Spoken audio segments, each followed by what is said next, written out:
Good afternoon, ladies and gentlemen. My name is Junior Cox. I'm along with Coach Ronnie Bickham. This is the Ronnie Bickham Coaches Show. Stay tuned. Sunspots. They're a sneaky little enemy that interrupts your sleep. They follow you from room to room and interfere with things you like to do. That's why Hunter Douglas created new Light Lines mini blinds. They keep out the light that ordinary mini blinds can't, so only the beauty shines through. New Light Lines mini blinds from Hunter Douglas. It's what you don't see that makes the difference.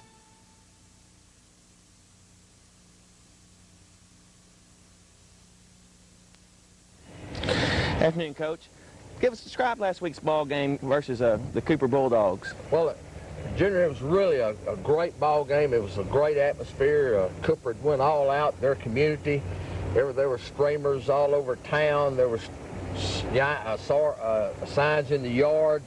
There were people out waving, truckloads of kids leading us to the field. I mean, it was a playoff atmosphere, and I think that's what Cooper wanted. They really went all out. Their kids were on an emotional high.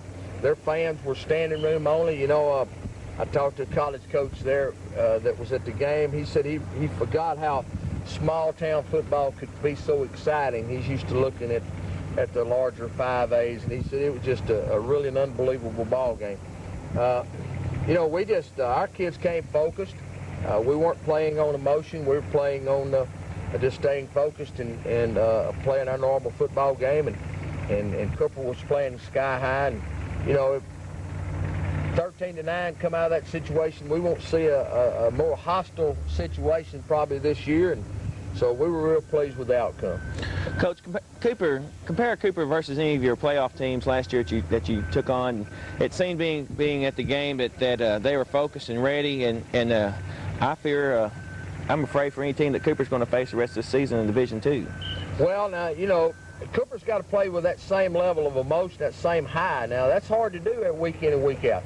You get in this third season, in that playoff season, you know, you got to play every week.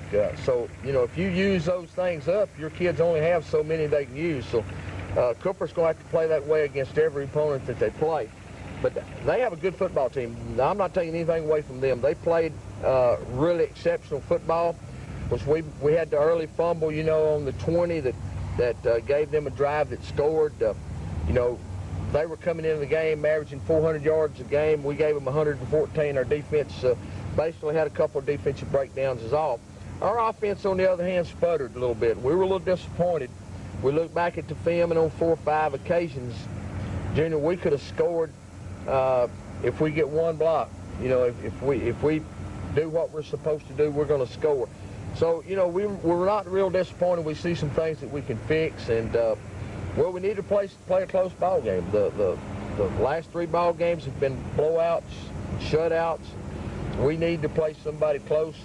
I think that ball game reflects our kids' attitude on playing in close ball games. I don't believe they were ever concerned about us not winning it. Our kids have been there, done that because of the schedule we play. Well, one of the things that I talked about to people in the town this past week, and they talked about the composure of the Bulls, and how do you teach your kids the composure? I said I don't believe that the Pewitt was in any time and he had any problem feeling like they was going to lose the game because of the composure. That's correct. They could have scored any time they wanted to, it seemed like. That's correct. You have to keep a composure in this type of situation. And the type of game, in a close ball game, you know, when you're in playoffs, you're going to be in those close ball games. And composure is a primary example. You cannot feel like that the game is slipping away. You can't feel like that you're in a insurmountable situation that you can't recover from. And our kids, you know, that's why you stay in focus, and that's why we play the tough schedule we play. Because similar to the Hooks ball game, we made our own mistakes playing Hooks, yet our kids, without Jimmy, came back in the fourth quarter, run the clock out against a great defense. So, you know, those things that happened to us in the playoffs last year, most of those kids have been there.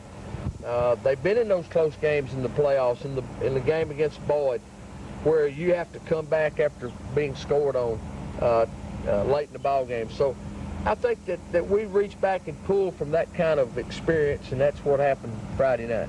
Well, Coach, could you tell us about some of the stars for last week's football game? Well, of course, our stars are our team. You know, our defensive team really came alive. You know, they were not used to some of the blocking schemes, especially the wedge blocking of those big offensive linemen.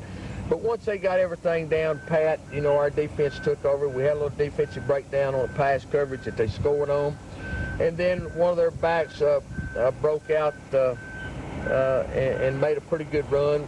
We had a couple of calls there that was could have gone either way and helped them along. But, you know, we get down that goal line situation, and we made some big plays down there. Kenny Boyd made a big tackle on 3rd and goal at about the 4-yard line, putting them into a field goal. Our kids come off the football field after that field goal, said, well, this game is ours, because we're going to go down and score, and that's just what they did. So, you know, as long as they keep that kind of focus and that kind of attitude, you know, it's hard to say, you know, you pick out individual efforts. I think all of our kids really did do a great job. Kenny got his 114, 115 yards. I think Delvin Johnson come in and proved that he can run into fullback along with Desmond Jones. You know, we come in, we threw the ball when we had to throw the ball. Kedrick Wright made a good catch. Hercules Tarver, of course, made a good catch late in the game to extend that clock running. So, you know, it's hard to pick out certain people that came in and did a good job, because our team really, we look at it as a team atmosphere and not really a star of a game, but they're all working hard and they're all stars. Thank you, Coach. Now stay tuned for a word from our sponsors.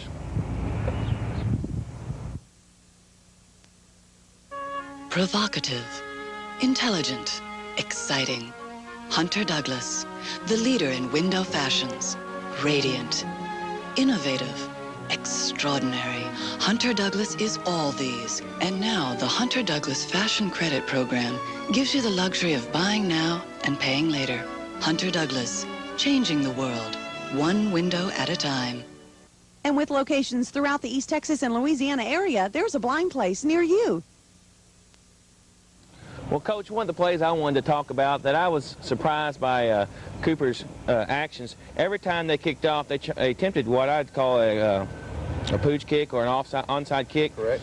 And one play sticks out in my mind. That's when number 69, Joel Griffin, caught that ball. The young man stayed focused. I mean, you could see his eyes focusing on that ball, and as soon as he caught that ball, he had 3 young men hitting as hard as he could hit. You know, I guess what you're talking about on your team, just how do you prepare for special teams plays like that? And that's the first time I'd ever seen it. And how do you teach these young men to stay in control? Well, believe it or not, we practice that. Every week we practice onside kicks against our kick return team. Now, of course, having 4 or 5 shutouts during the year, you don't get a lot of kick returns, and that's good. We don't want but one a game is what we go in for. But, you know, we prepare kids. The big play with Stephen Sperry throwing to Michael Haynes to Matt Haynes, for instance. You know, everybody's going, I can't believe it, I can't believe it. We practice those guys in that goal line situation. We throw the ball to Matt Haynes in practice. We expect him to catch it. It's not a surprise to us, and it's not a surprise to him. Surely he's not the guy, the premier guy that Hercules Tarver is, because he's got all these catches, but yet we expect every one of those kids, including Joel Griffin, to make the play when we have to make the play. And speaking of Joel, it was a great play he made. There's no doubt about it. He's not on the hands team. He's an offensive lineman. But we onside kick to them. He catches the ball and holds on, and I'm telling you, they did have 3 that uncorked on him pretty well. And we've kidded him all week, but yet we gave him a special pal sticker, even though he didn't deliver the hit. He took a great hit and held on to the football, and I think that's awful discouraging to a kickoff team. Besides, I'm not for sure if that's a great call, because they're giving us great field position, and that field position leads us to the winning touchdown. So, you know, that can go both ways, and it did go both ways. We were shocked by that, for them attempting it over and over again also. Well, let's get into this week's game versus the Rivercrest Rebels. How are you prepared for this week's game? Well, again, after an emotional high ball game like that, it's really hard to stay focused, but our kids have done an exceptional job this week. You know, they remember Rivercrest from last week. They know that Rivercrest lost to Cooper 55-0. But they know they've got to go out and play and do their job.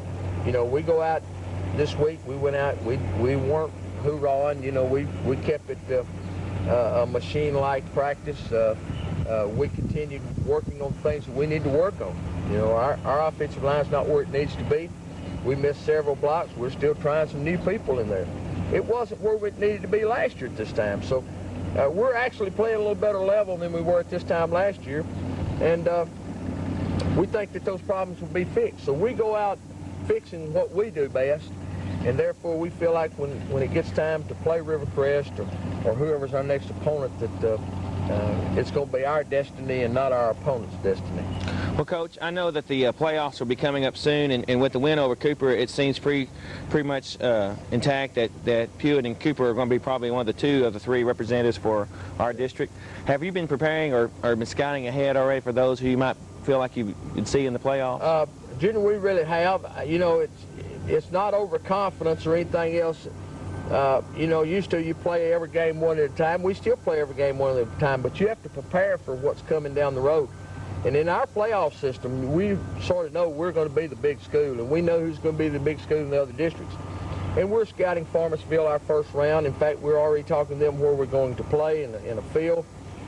We know how good the Boyd Yellow Jackets are. We've scouted them already. Pilot Point, we've scouted them. So, you know, we have to stay prepared, and we have to prepare for those guys down the road. And yes, we have been looking down the road. But it's not that we don't prepare every week for our opponent. And you can tell where our kids play that they're ready to play every week. And you know, so we had a really tough ball game, which we needed last week. And we need to get back on track and really get that offense going. And that's what our theme was this week. Well, Coach, going back to the Cooper game, one thing that impressed me that I'm sure will impress the coaches that are scouting for you in the playoffs is that this is the first time y'all really played a team that was basically almost the same caliber as Pewitt. And you, like you said, everything stayed focused. And not only did you stay focused on the offense, but the defensive side also and special teams. And I'm sure that I heard from one of the crowd members that was standing beside a Mart coach, which Mart's is a highly ranked team up beside Pewitt, and he wasn't expecting this good of a ball club compared to last year's state championship team.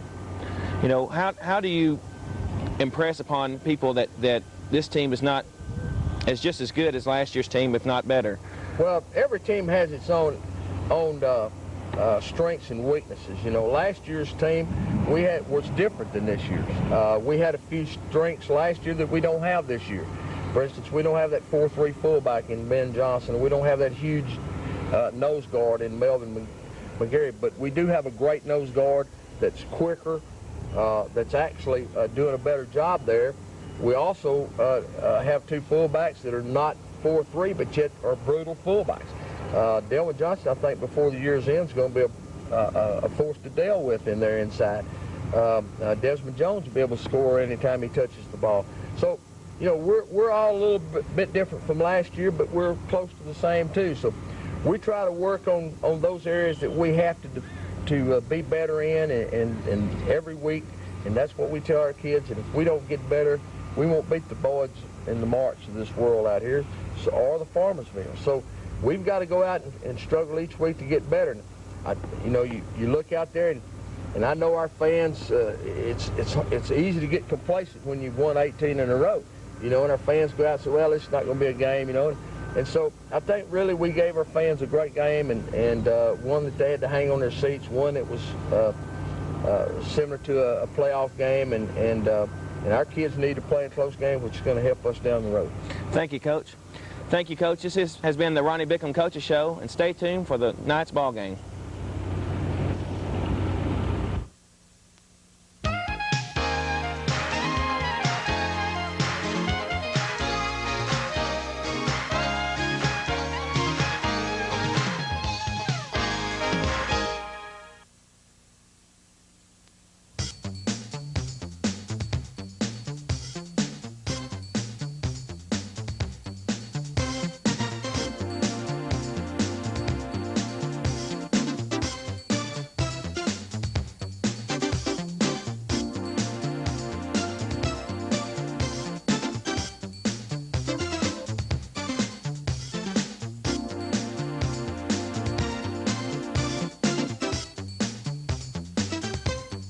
Omaha Furniture, downtown Omaha, is another Brahma Pride supporter.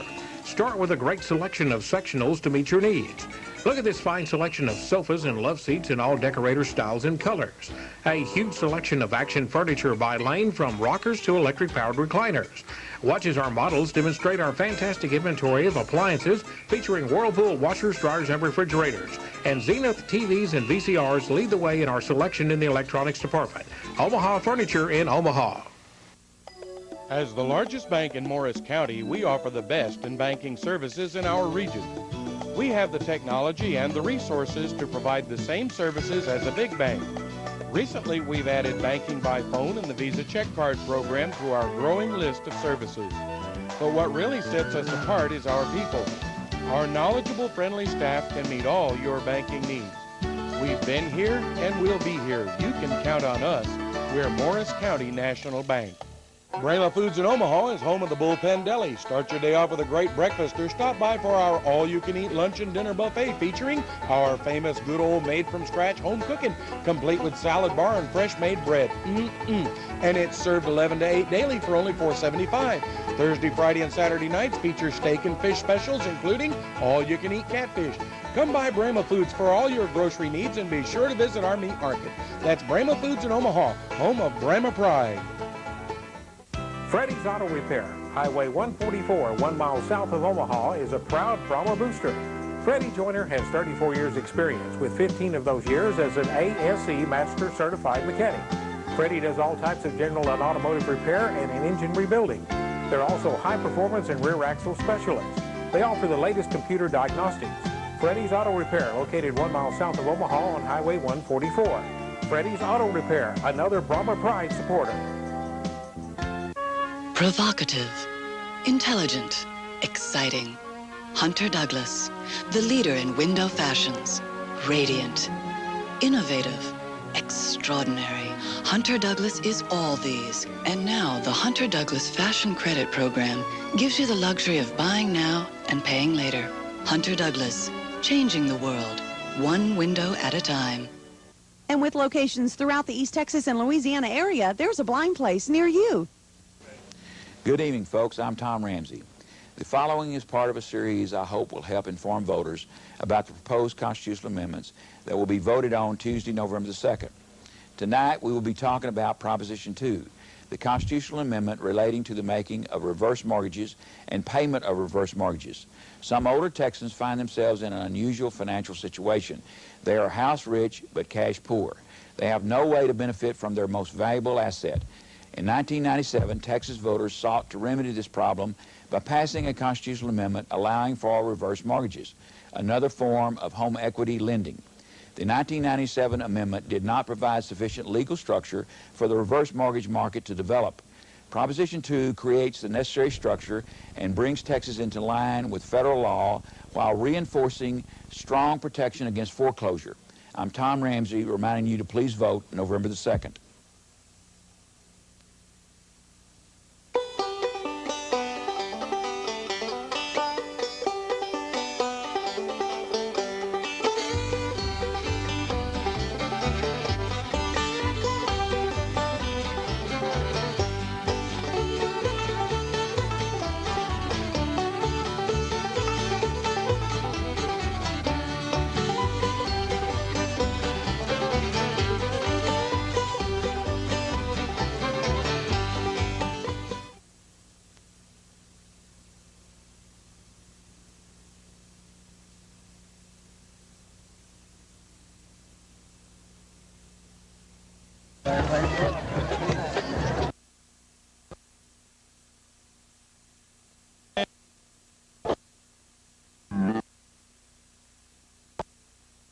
Tonight's matchup is a 8-0 matchup versus the Bulls versus the 3-5 Rivercrest Rebels.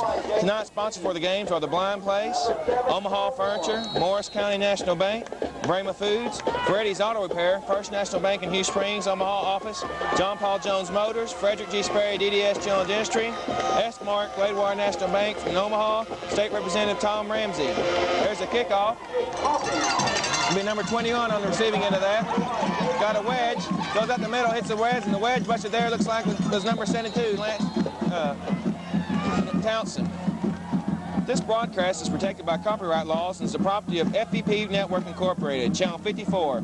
It may not be rebroadcast or reproduced without written permission or FVP Network Incorporated or Channel 54.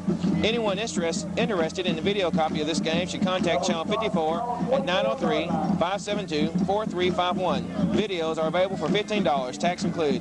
When you buy 4 games, the 5th game is free. The Rebels have the ball tonight. First, they're starting off at their own 24-yard line. That's number 10, Cody Wolf on the starting quarterback position there, up under center. Back to pass. Pass is deflected. Intercepted by Kenny Boyd. Up the middle. He's got no one to guard. He could go all the way. Touchdown, Bulls! There you go, Casey. First play of the game, and the Bulls score on the first play, but it's not even their ball. Like I said, it's hard to believe. That leaves a score of 6-0 with 11:40 left to play in the ball game. Be Mo Hawkins out to do the extra point duties. I believe that was big number 77, Otis Cobbins there, the defensive end that tipped the ball up, and then Kenny Boyd, number 25, ran it in. Couldn't get in anybody else's worse hands than Kenny Boyd, the starting tailback, could there? Yes. Couldn't said it better. They don't call him the best color man in the business for anything. It's Mo Hawkins back deep to the kick. There's the kick, the snap. There's the kick. It's good.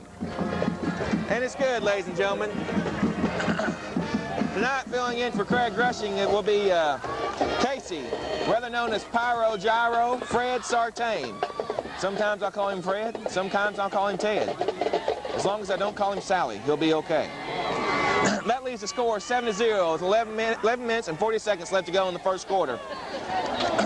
You know, before the game, Casey, or Fred, or whatever you want to call you, you commented that it's throughout the years not unlikely for the Bulls to score on the first play of the game, but you was talking offense. Yes, offense. It's usually a sweep to the right. That's usually Paul Pewitt's first play on offense. But we wasn't expecting it to be on defense. Let's start about that starting offense for the Rivercrest Rebels. Starting off at quarterbacks, number 10, Cody Wolf. Running back, 4, Michael Ray Galloway. Fullback, 21, J.C. King. Wingback, 20, Hollis Grimes. Split end, 22, Clinton Cheatwood. Tight end, 33, Josh Griffin. And the lineman, 57, Coleman Brown. 63, Luis Torres. 72, Zach Ward. 76, Craig Udy. 51, Mitchell Jean. Starting for the defense for the Paul Pewitt Brahmas is defensive end, 77, Otis Cobbins. Tackle, 4, Delwyn Johnson. Nose guard, 40, Anthony Bulldog Stanley. End, 37, James Gilmore. Linebackers, 17, Jimmy Wilkerson, and number 9, Hercules Tarver. And back in the corners is 25, Kenny Boyd, and number 10, Kendrick Wright. Safeties, number 8, Desmond Jones, and 15, Chris Munn. There's a kick by Mo Hawkins, another great kick. This time caught by number 4 in the end zone. He's going to kneel down and bring the ball out to the 20. That was number 4, Michael Ray Galloway on the receiving end of the kick. While we wait for the second time for the offense to come out, here's some stats from last week's games for Pewitt. Last week, Pewitt had a nosebleed with a 13-9 squeaker over Cooper. They amassed 197 yards rushing, 53 yards passing for 250 total yards. For the season, they have amassed 2,525 yards rushing, 397 yards passing for a total of 2,922 yards. Power I formation, Wolf up under center, hands off to Galloway. Galloway hit hard by number 8, Desmond Jones. One thing you'll notice here, Fred, is that throughout the night you'll notice a swarming defense of the Paul Pewitt Brahmas. Yes, number 1 in the state. That's right. Looked like a gain of about 1.5 yards there. It's going to bring up second down and 9. For the year, Pewitt has averaged 316 yards rushing and 50 yards passing for 366 yards per game. Kind of offset power I there. Wolf up under center. Back pass. Throws it a little high to number 21, J.C. King. But was incomplete. That brings up third down and 9 for the Rebels on their own 21-yard line. For the year, the scoring for the Paul Pewitt Brahmas has been 48-0 over ARP, 57-8 over Clarksville, 21-14 over Hooks, 14-0 over Mount Vernon, 41-0 over Linden Kildare, 52-0 over Honeygrove, 63-0 over Chisholm, and 13-9 over the Cooper Bulldogs, for a total of 311 points to 31, or 39 points per game versus 4. Looks like we're going to see a pass here. Back deep to receive pass. Pass is thrown way too far out in front of number 5. Going to bring up 4th down and 9 for the Rebels. Here comes the punting team. This will be the first time you see the punting team in action tonight. You know, one thing you have to watch out for here, Casey, is that the Pewitt special teams have shined all year. I know number 40, Stanley, and number 37, James Gilmore, have blocked already 3 punts this year. And ladies and gentlemen, let me mention at this time, we apologize for the interference that you'll see sometimes or not. We're having to film out through the stands. Rivercrest is under project for the $2.5 million press box that's underway, so we're out in the stands along with the other 30,000 fans. It's a nice punt. Looks like it's going to get a nice Rebel roll. Going to be brought down their own 49-yard line. So that brings up 1st and 10 for the Paul Pewitt Brahmas, right at midfield, Casey. We'll see have to see if your prediction comes through with that sweep right to number 25, Kenny Boyd. It's a nice punt of 30 yards there with no return for the Rebels. 10 and a half minutes left to go in the first quarter. Tonight's starters for the Pewitt offense are our quarterback, number 17, Jimmy Wilkerson. Running back, 25, Kenny Boyd. Fullback, number 3, Desmond Jones. Wingback, 37, James Gilmore. Split end, 10, Kendrick Wright. And tight end, 9, Hercules Tarver. Handoff up the middle. Number 25 looked like Boyd there. They look like a fumble, ladies and gentlemen, and recovered by the Rebels. Bring up 1st and 10 for the Rebels on their own 49-yard line. Wow. But missed that both times of the offenses on the first play of the game. Rebel crowd getting kind of zealous here about that quick victory there. Bring up 1st and 10 on their own 48-yard line. We'll have to see what the Rebels can do here with this good field position. Wolf up under center. Wide outs. One back in the backfield. Quick pass. Oh, no. Ladies and gentlemen. Nope, he drops the ball on his way down the ground. That was number 77, Otis Cobbins. What a play, Casey. That's the second time he's been up like that. He's just all over the ball. That's true. Looks like he's got a good vertical.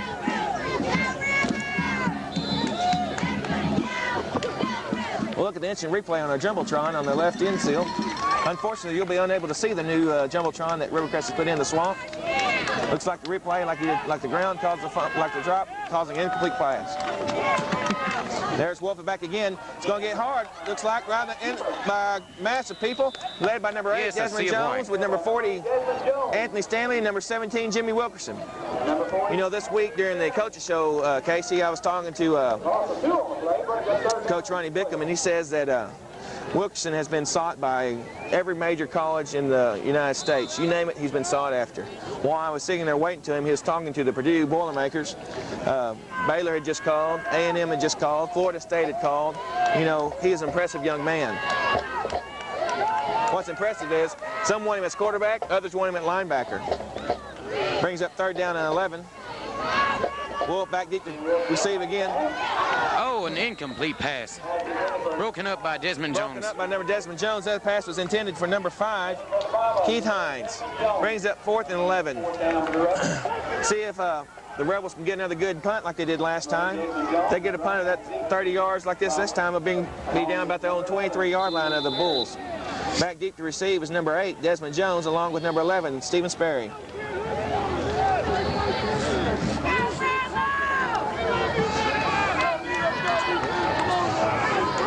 I don't think the coach liked that last play. I think he wanted a interference call there.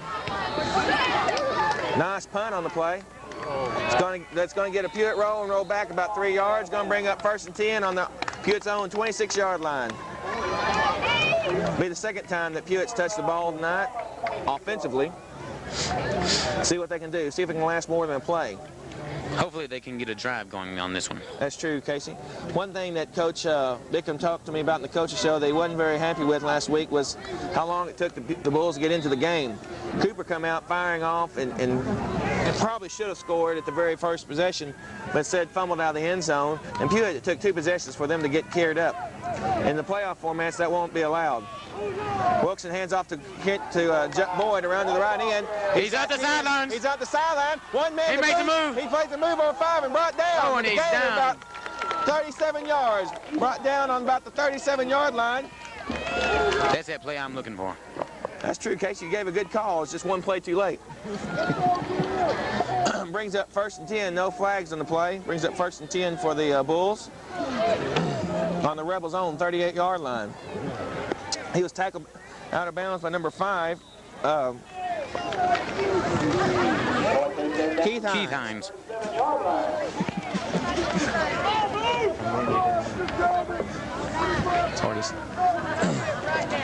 Hand off to Boyd around the middle. He's got 2 guys to beat.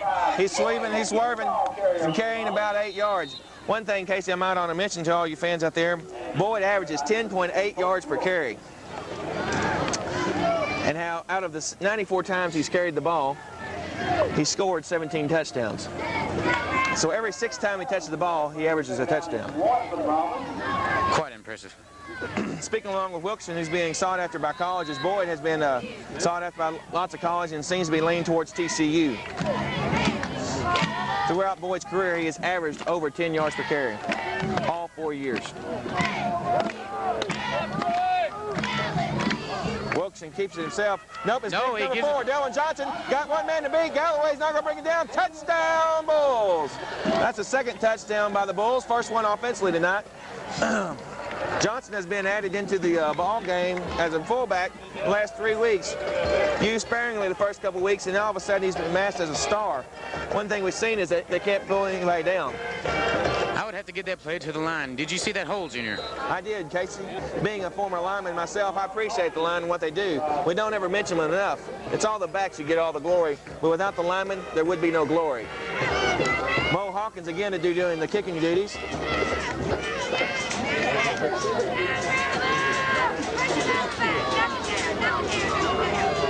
There's the snap.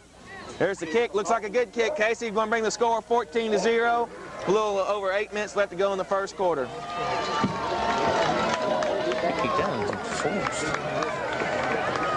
Well, so far we've seen what we expected to see in the first drive, but we didn't. Pewitt started off the first drive with a fumble, a mistake. The Rebels reclaimed the ball. Didn't get to go very far from it, but they did put them back in their own territory good ways, causing the Bulls to have a poor field position. See what they can do, string out a drive. One thing that looks like the Rebels are trying to do is trying to work on the Pewitt's weakness of pass defense. They're going to have to be they have to do some quick snaps and hit them quick, because one thing about the pass defense, the corners are a little weak, but the defensive line is the main key. That's true.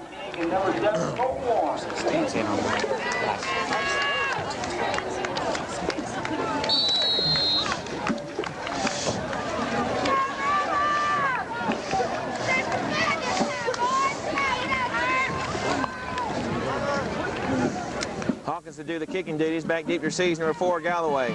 Another nice kick by Hawkins. Looks like number 21 touched the ball, though. It's going to be a touchback for the Rebels. Looked like the referees there, Casey, were doing a little meditation there, because he didn't go down on a knee. And he was a little confused himself, even though it's probably a good thing. Warming up 1st and 10 for the Rivercrest Rebels on their own 20-yard line. In comes number 4, Galloway. 8 minutes left to go in the first quarter. Score is 14-0.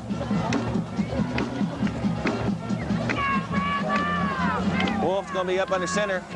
Got Galloway and number 22, Cheatwood, twins right, along with Hines to the left. Looks like a handoff. Oh, it's a quarterback keeper. Hit hard by number 40, Bulldog Stanley, along with number 9, Hercules Tarver, and number 4, Delwyn Johnson. Anthony Stanley leads the Paul Pewitt Brahmas in tackles and sacks this season.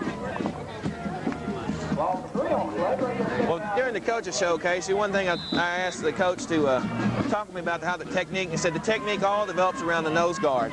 Without the play of Anthony Stanley filling in for big mailbox Melvin McGarry coming in, it was unexpected. But what we've seen here is a young man step up and play hard and been doubled and triple teamed usually. There's Stanley again, hits the young man up the middle. Going to be brought down by number 9, Hercules Tarver. Looks like he got back to the original line of scrimmage. Going to bring up 3rd down and 10.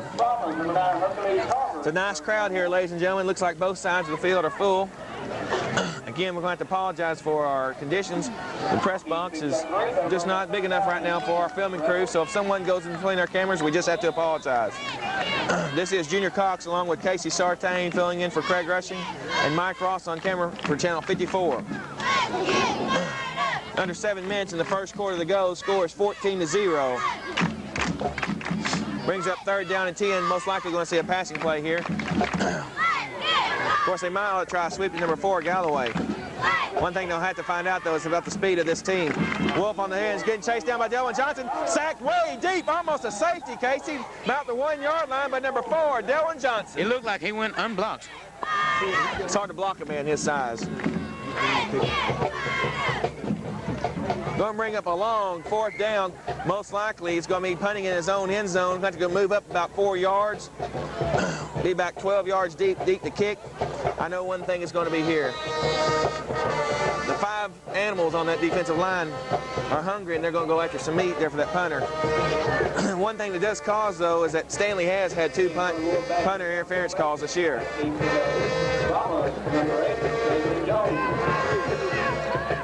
He gets the punt off. Good kickoff. Looks like a kick of about 30 yards in the air.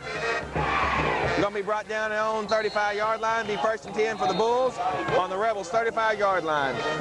That's a nice kick out of the end zone by number 10, Wolf.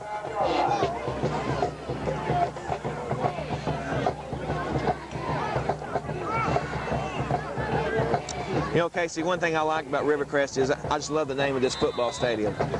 Every town ought to have character like this. The name of this stadium, ladies and gentlemen, is the Swamp. And being a good old East Texas boy like myself, I just love one thing. I like to play in the Swamp. Wilkson up under center, looks to pass. Hits number 10, Kendrick Wright, wide open. Got 2 guys to beat. He goes, he's beat him, ladies and gentlemen. He can get a touchdown, ladies and gentlemen. Touchdown number 10, Kendrick Wright. Did you see him outplayed 4 guys there? Looked like he used Rivercrest Rebels as their own blockers. Hate to see that. Unexpected quick pass to number 10, Kendrick Wright there for a pass play of 35 yards. Looks like it's going to be 20-0 with less over 5 minutes play to go in the first quarter. Mo Hawkins will do the kicking again. Hawkins the last couple weeks has had some not very good percentage on his extra points.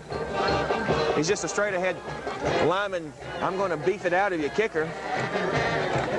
He's changed shoes this week though, okay, so let's see if that makes a difference. There's the snap, and there's the kick. Looks like it's up and good. Going to lead the score 21-0 with 5.5 minutes left to go in the first quarter. Okay, so while we have this time, I'm going to mention tonight's sponsors. Tonight's sponsors are the Blind Place, who also sponsors the Coaches Show, who owns Cajun Cowboy Cafe. Ate there last night. I know you did along last Thursday night for your sister's birthday. Great steaks down there and fine seafood. Omaha Furniture. If they don't have it and you can find it, they'll get it. Morris County National Bank. Been there 105 years and got the employees to prove it. Brahma Food, home of Brahma Deli. Best hamburgers you can get in the whole country. You ain't kidding. Freddy's Auto Repair. If you got a 4-speed, he can make it go and you won't know how fast it can go. First National Bank of Hugh Springs, Omaha office. If you got money, they can change it. John Paul Jones Motors. If you got a vehicle with wheels, he can detail it and he can sell it. Frederick G. Sperry, DDS General Dentistry. He's the man who can. S-Smart. Also the home of Paysetter, Fine Foods. Great place to get a pizza if you're on the go. Gladewater National Bank in Omaha. And another fine financial establishment in the big town of Omaha. And State Representative Tom Ramsey. And Tom speaks for himself. There's a kick by Hawkins. Another nice high kick. Looks like it's going to be number 21. He's going to let it go in the end zone again. Nope, he takes it back.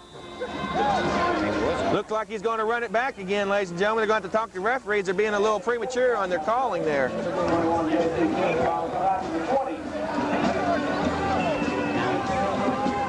I don't understand that, Casey. You know, it's a live ball, and they have to signal that they want the ball to be down in the end zone. May have to look that up this weekend, read a little researching. They might have changed the rules on that play, but it was quite obvious he was going to run it out. Yes, the blockers were ready and everything.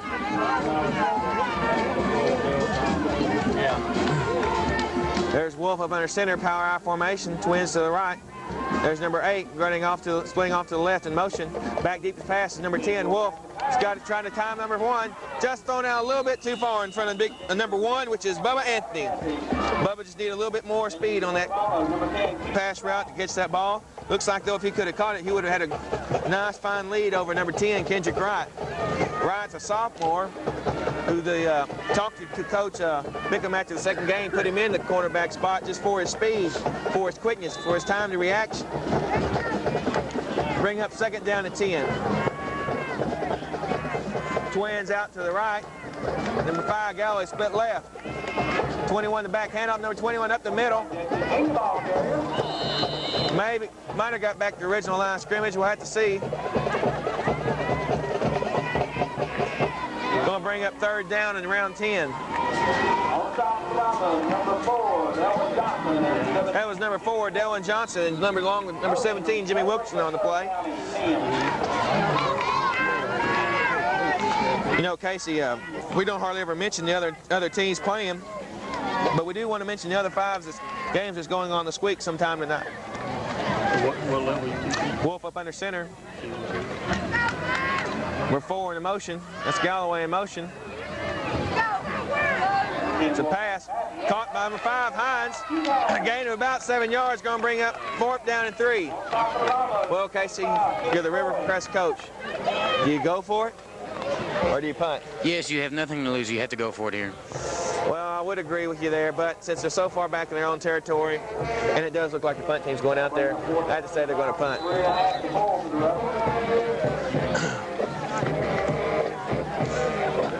Wolves also does the punting chores for the Rebels.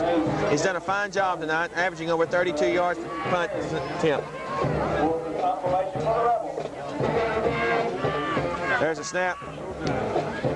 Almost blocked, but it is a good punt. By number 10, Stanley. Gets a nice Rebel roll. That punt was from the 28-yard line. It's going to be brought down on 34-yard line for a 39-yard punt. It's going to boost his average up a little bit more.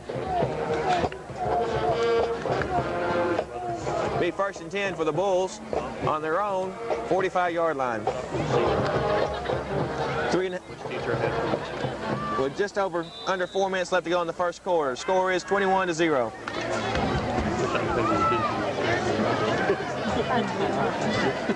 Boyd and Jones in the backfield. Wilkerson up under center. Hands off to Jones up the middle. Jones gets back to the original line of scrimmage. Brings up 2nd down and 10. Nice defensive play there by the Rebels. Didn't fool them at all. Those of you who've been watching throughout the year, we've talked about this schematic of this offense. It's a wing T offense. They basically run 4 plays. They asked Coach Cumrow why they run these 4 plays, and he said the reason why they do is because they have to cover all 4 sides of the field. They have to cover the long ball, have to cover up the middle, have to cover the sweeps, have to cover the quarterback sneak. Yeah. Wilkerson under center. Looks like another pass. Oh, thrown behind number 9, Hercules Tarver. Tarver had a hand on it, probably should have caught it, but instead it's going to bring up 3rd down and 10. One thing Coach Bickham said they're going to try to do in the coaches show is that they're going to pass more. It's just so they can get that while their offensive down. You know, while Wilkerson was out with his pulled hamstring, Munn filled in at quarterback and did a fine job. Yes, he did. Averaged over 30 yards per pass. 78% completion. Wilkerson under center. Hands off to number 25, Kenny Boyd. He's trying to get pulled down by the round. Kenny Boyd takes a step. Makes a couple of moves. He's got pay dirt. He's only got one to beat. He's got a blocker. The way, one man to beat. He cuts back. He got up. Touchdown! What a run there, Casey. Looks like a 65-yard run. No flags on the play. Going to bring the score up to 27-0. Just under 3 minutes left to go in the game. Hate to see that for the Rivercrest Rebels. One thing they have to remember is that Kenny Boyd is one of the premier backs in the state. This is his 3rd year to start at tailback.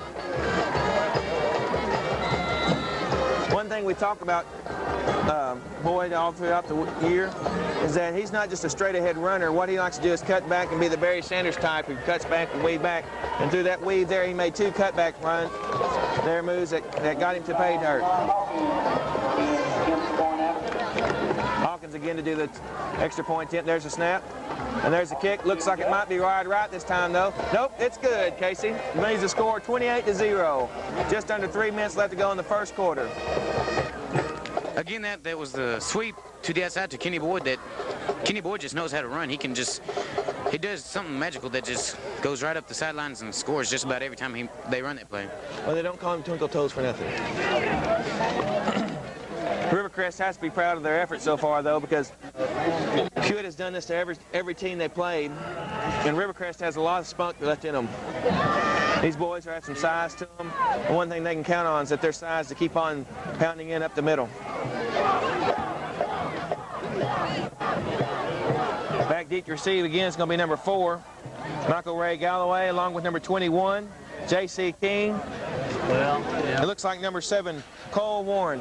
There's a deep fog in the night, ladies and gentlemen, so our lighting's not very good. It's kind of hazy.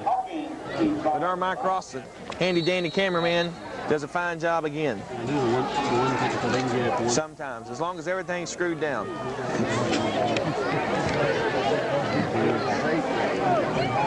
Bo Hawkins to do the kick. This time it's not a very high kick, though. It's going to be a line drive. Touched by number 7. Let's see if they call it. Well, this time they let it roll in the backfield. It's a live ball, but they still won't call a touchback. That time I understand it, Casey, because it obviously was not going to run the ball back. But the last 3 times they attempted to run the ball back out of the end zone. Brings up the 4th time there's been a touchback in this ball game. Brings up 1st and 10 for the Rebels on their own 20-yard line.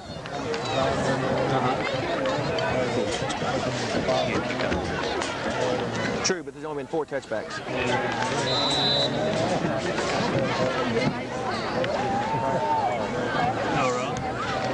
Galloway ran back to return the first one back.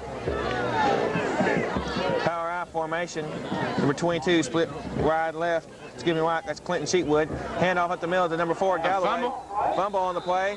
Had to see who gets the ball. Looks like Pewitt has recovered the ball. Pewitt has picked up the ball. Brings up 1st and 10. You hate to see that for the Rebels. Looks like the ball's going to be... It's hard to see because it's... The 10-yard line, 11-yard line maybe. No, I believe it's going to be more like the 13-yard line. So it's going to be a 1st and 10, maybe 14th-yard line, to be correct. 1st and 10 on the home 14. They can get a first down for the touchdown. Goal line. Boyd and Jones in the backfield, along with Wilkerson, a quarterback. Split wide to the left is number 3. And number 4, Dylan Johnson. Looks like it's going to be a pitch out. There's a fumble on the play. Going to be a late hit on that play by number 8. That's Scotty Goodwin with a late hit. On number 8, Desmond Jones. That's an 8-to-8 connection. It's going to be move the ball up. Probably half the distance, going to bring up automatic first down, 1st and goal line for the Bulls. You know, I don't blame the young man. His team's behind. He's trying to just show that he's still in the ball game. It's a good hit. Coach can't be that upset with him.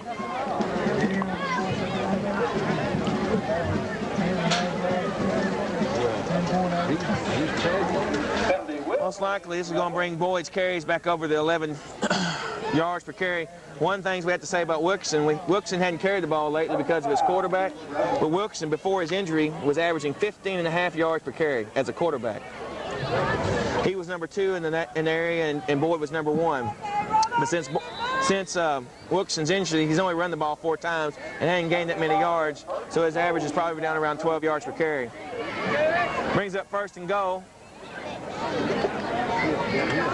Wilkerson decides to keep himself. Breaks 1 tackle, breaks 2 tackles for a gain of about 3 yards. Wilkerson's 6'4", comes in at 230 pounds, runs a 4.5 40. I don't know of any program in the nation that wouldn't like to have that in their Division I team. Brings up 2nd down and about 5. Or I might as well say 2nd down and goal. There is maybe an inch left to go before the goal line. Wilkerson goes into the huddle. Got the goal line defense for the Rebels. A little less than 2 minutes left to go in the 1st quarter. Wilkerson up under center. Johnson all alone by himself. There goes Galloway to see him. Wilkerson keeps himself. He's got 2 guys to beat. He bowls over them. Is there a touchdown? No, I think he's short. I think he's about at the 2 or the 3. Well, that's a nice defensive effort there to bring down Wilkerson. Going to bring up 3rd down and goal. You know, one thing that Wilkerson should have seen there, that number 4, Dylan Johnson, was wide open. Could have called an audible and hit him with a pass quickly. Also, he could have given the option to Desmond Jones and made a block himself, and they probably would have scored. But you have to remember, this last time they often thought the same series here that they fumbled the ball, and Jones, luckily, they had a late recovery. hit. Yeah, true. Jones and Boyd up in the center. Hand off to Jones up the middle. Jones, the ball carrier. Have to see what the call is. Looks like it's going to bring up 4th down. This might be the first time we see the field goal unit out this year. 4th down. It doesn't look like it. It looks like they're going to go for it. Looks like they're going it. Usually they bring in the big beef package. And what I mean by the big beef package is number 40, Bulldog Stanley, comes in, along with big number 4, Dylan Johnson, and number 17, Wilkerson at tailback. Nope, instead they go with Jones and Boyd. Just inches for a touchdown. Quarterback sneak. Yes. Quarterback sneak just steps up. Nobody even touches him. That brings up the 5th time that the Bramans have scored in the 1st quarter. 2 seconds left to go in the 1st quarter, ladies and gentlemen. Going to bring out Mo Hawkins to do the extra point attempt. Well, Fred, I don't know if they're going to keep this scoring rampage up. Most likely they'll bring in the reserves. But if they do, the score will be 132-0. I know in 6-man football they have a 40-point rule. 70-point rule, excuse me. Hawkins will do the kicking duties. So far he's been perfect tonight. There's the snap. And there's the kick. Looks like a good kick, ladies and gentlemen. Looks like he's got it under control. And that's good. The score is 35-0. 2 seconds left to go. After this kickoff, we'll hear a word from our sponsors.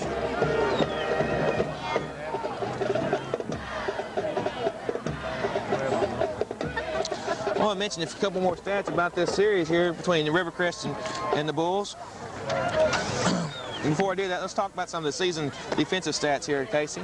Rattle off some of those season defensive stats for the Bulls. So far the year, they've only allowed 629 yards. That equals out to be about 78.6 per game. How many yards rushing have they allowed for the year? 223 rushing yards, and they've only given up 4 touchdowns and 1 on a fumble. Who are the leading tacklers from last week? James Gilmore with 8, Anthony Stanley with 8, Jerome Cobbins with 8, and Jimmy Wilkerson with 9. Now some of that Rivercrest Paul Pewitt Brahma tradition is that there have been Rivercrest is 3-5 in the year and 1-2 in district play. The rivalry in history, this is the 6th inning, which Pewitt leads 5-1. They won last year 46-6. Here's some of the best regular season stats for the Pewitt Brahmas. There's the kick by Hawkins. Number 1 on the receiving end of that kick. Hit hard by number 15, Stanley. And I don't know, and that's the end of the 1st quarter. The score 35-0. Now from a word from our sponsors. At the Gladewater National Bank of Omaha, our friendly employees offer you over 35 years of combined banking experience and are eager to help you with all your banking needs. Whether it's CDs, an IRA, traveler's checks, checking or savings account, a safety deposit box, or a business or consumer loan, you'll find it all at Gladewater National Bank of Omaha. Combine that with the convenience of a drive-through, commercial window service, and our convenient hours, and you've got it all. That's at Gladewater National Bank of Omaha, Highway 67, downtown. S-Mart of Omaha, Highway 67 and 259, another Brahma Pride booster. Open 24 hours forever. We feature gasoline and diesel, fresh delicious food from our deli, soft drinks, milk, bread, and snacks. Friendly people waiting to serve you at our checkout counter. Need to rent a movie? Look at our big selection. And we own our own laundromat right next door. We're a proud Brahma Pride booster. S-Mart, open 24 hours forever for all of your convenience store needs. Highway 259 and 67 in Omaha.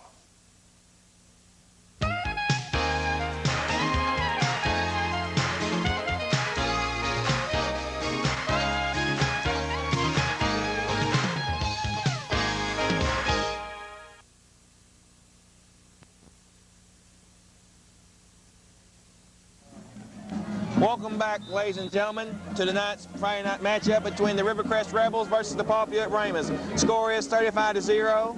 With the 1st and 10, Wolf back deep to pass. Got a wide open Hines. Hit hard though as soon as he catches the ball by number 10, Kendrick Wright, and also Stick Munn. Munn hurt on the play though, it looks like. There's a head-to-head con.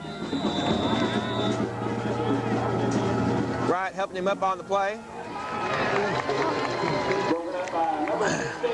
Looks like Hercules Tarver's asked him how many fingers he has up there. Tarver calling in for some help. Nope. Munn's decided to walk off. We're going to bring in number 25, Kenny Boyd, on the play.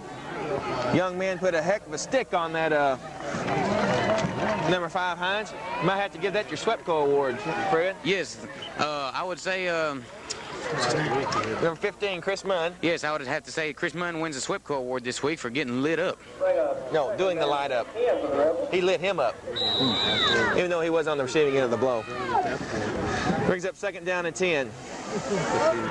There's a pass play. Picked up by number 17, Jimmy Wilkerson. Looks like it's going to be another touchdown for the Bulls. Did you see the speed he picked up right when he saw the ball?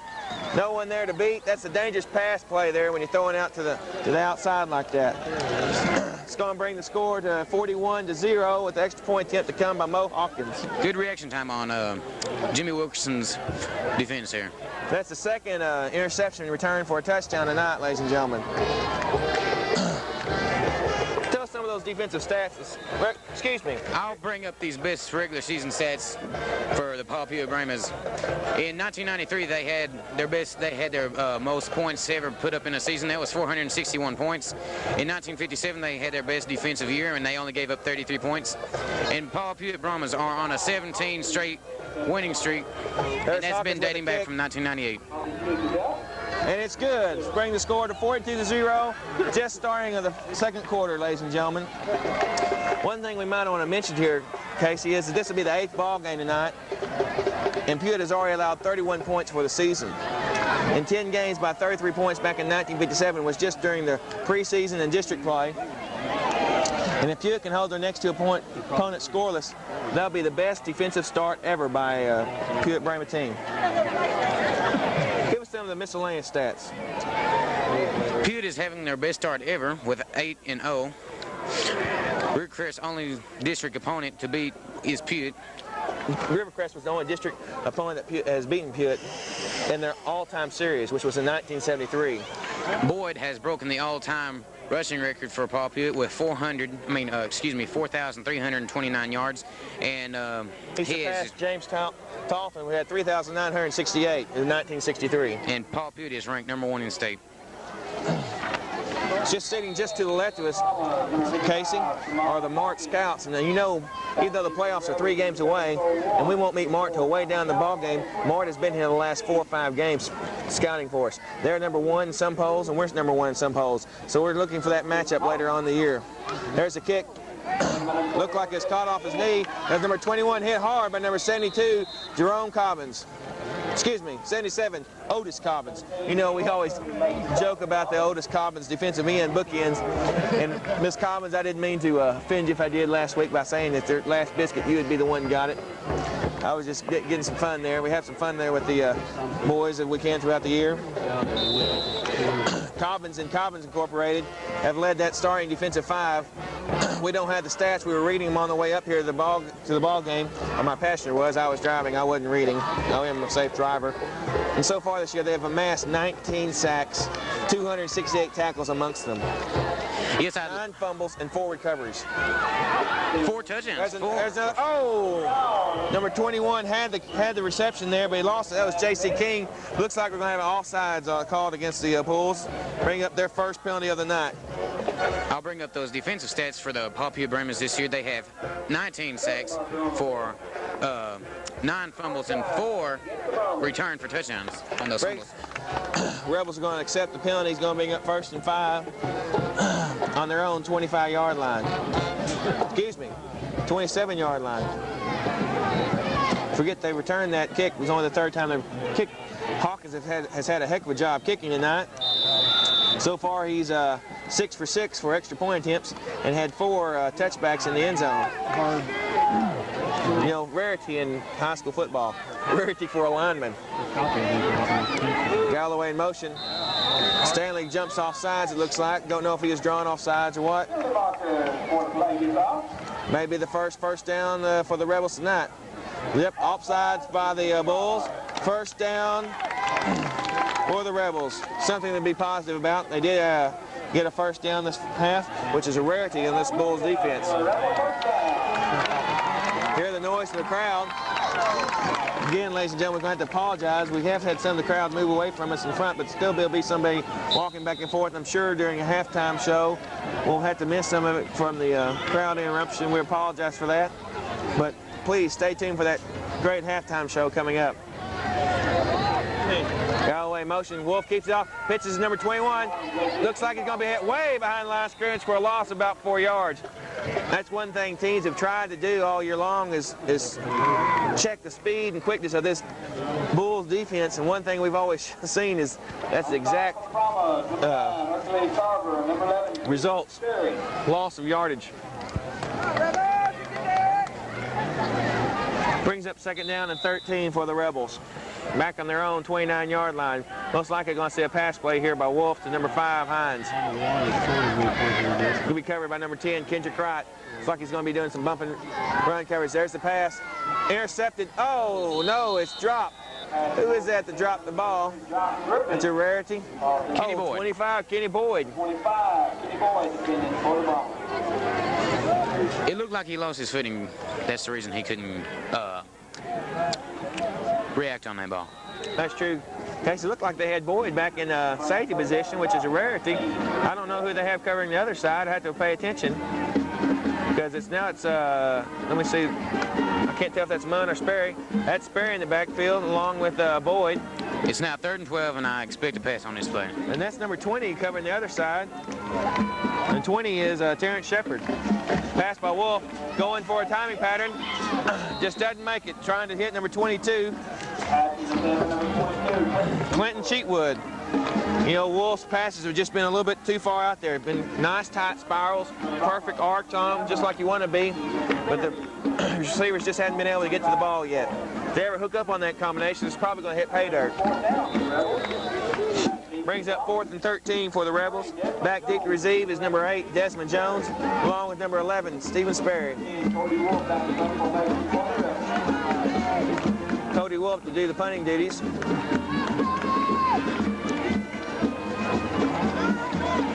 There's a snap, not a very good one. Oh, it looks like it's been touched. Stanley again this time, ladies and gentlemen. He's got to work on that, Coach.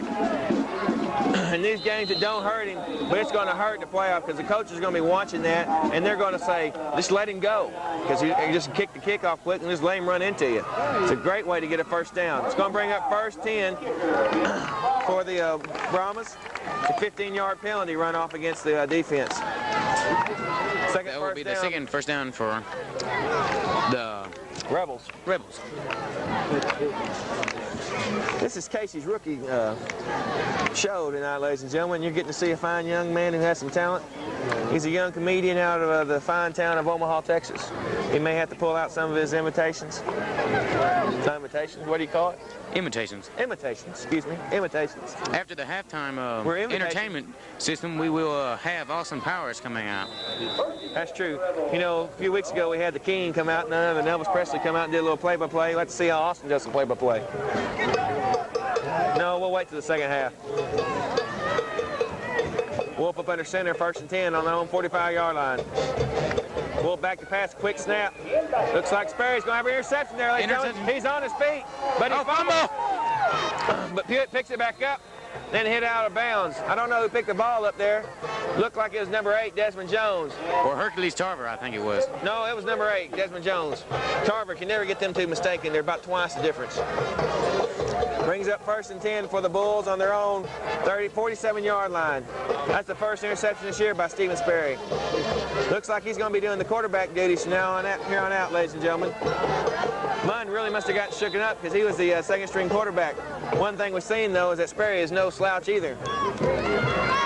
Sperry up under center. Got Boyd and Jones in the backfield. Hand off to Jones. He's got 2 guys to beat, cuts back. Hit back the original line of scrimmage. Looked like that was number 8 on the tackle, which is Scotty Goodwin. You know, Goodwin was the star of the defense, what the defensive coordinator told me before the night's matchup. Brings up 2nd down and 9. Jones hadn't had a very good night carrying the ball. He is a sophomore, and the only thing they're getting him is some reps. Coach talked about bringing in number 4, Delwyn Johnson, getting him some more reps since he is the big bruiser. I expect to see good talent coming out of Desmond Jones in the future, in the next 2 years to come. That's true, Craig. Fred. That's number 8, Jones and Boyd in the backfield. I give to Kenny Boyd right up the middle. He jukes. Got 2 guys to beat. Gain of about 17 yards on the carry. Brings up 1st and 10 on the Rebels' own 39-yard line. Just 9 minutes left to go in the first half. The score is 42-0.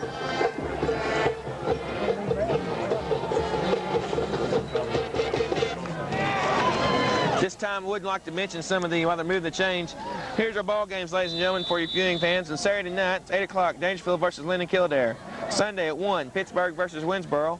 4 o'clock, Mount Vernon versus Clarksville. 8 o'clock, Paul Pewitt versus Rivercrest. Monday at 7, Mount Pleasant versus Texas High. Tuesday at 5, Mansfield versus Linden Kildare. And 8 o'clock, Pittsburgh versus Winsboro.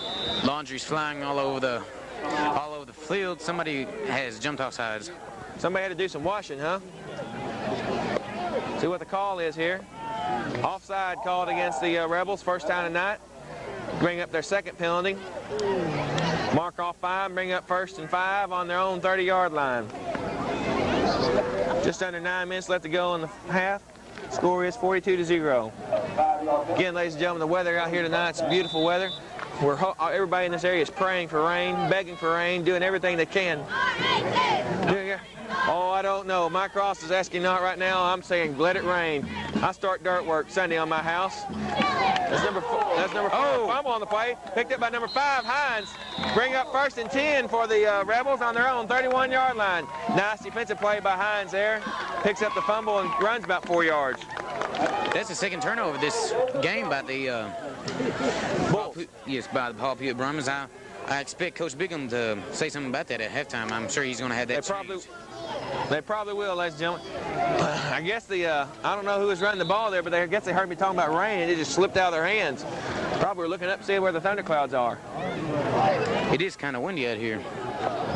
Brings up 1st and 10. Offensive line shifting around. Wolf up under center.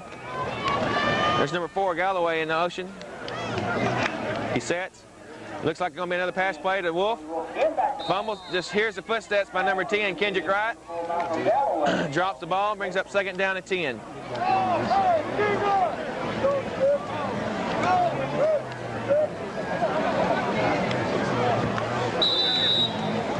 Looks like they might be instituting number 7 in as quarterback.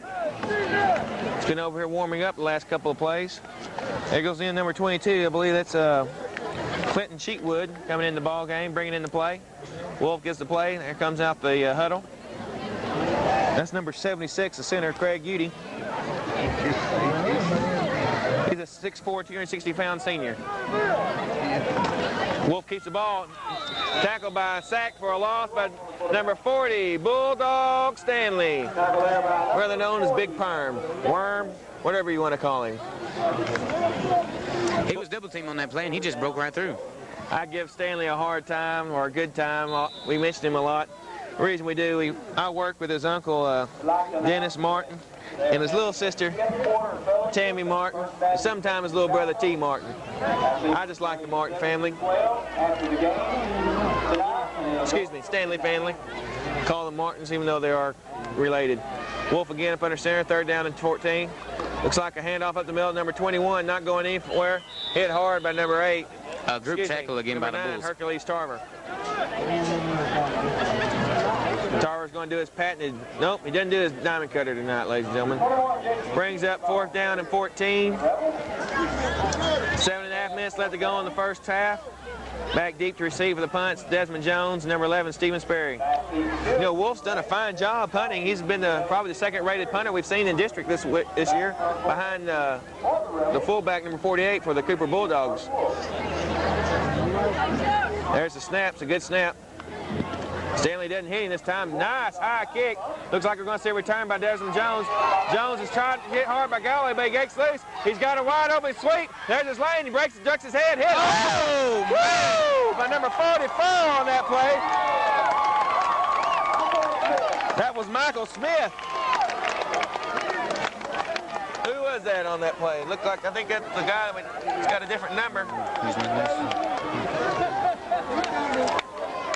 I think I'm going to have to hand out another SWEPCO award to Desmond Jones. He got absolutely lit up on that play, even though he did have a good return. That was number 44, Michael. I'm going to hit you hard between the eyes, Smith. Woo! Just like to see a hit like that every now and then. Even though the score is 42-0, that young man has something to be proud of. His dad has something to be proud of. I can hear him now at the barbershop tomorrow. Did you see my boy? That number 8 did. 1st and 10 for the Bulls. Sperry hands it off to Jones up the middle. He redeems himself. Gets a carry about 9 yards.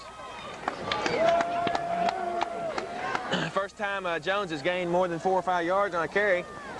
You know, lots of times they use a young man as a decoy, and you hate to see it. He takes some hits, and he just took one. Surprised he's in the ball game. Brings up, generous spot there for the Rebels. Guess he only had a gain of about 5 yards there. Brings up 2nd down and 5.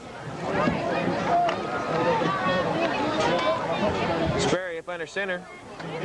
Sperry had the game-winning touchdown toss last week against his Cooper.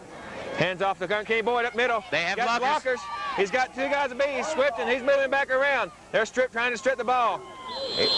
And a gain about 15 yards on the play. Took 6 guys to bring down. Looks like number 22, Cheatwood, was in on the carry. On top of the Rebels, we're going to Abernathy, number 72, Zach Ward. Again, ladies and gentlemen, we apologize for interference. You see people going from our cameras. Can't help it tonight. We're here at the Swamp Superdome with a capacity crowd of about 28,000. It's 1st and 10 with about 6 minutes left to go in the first half. There goes Kenny Boyd. You probably won't see much more left tonight, ball game. Looks like they're bringing in number 10, Kendrick Wright. 88's in on offense.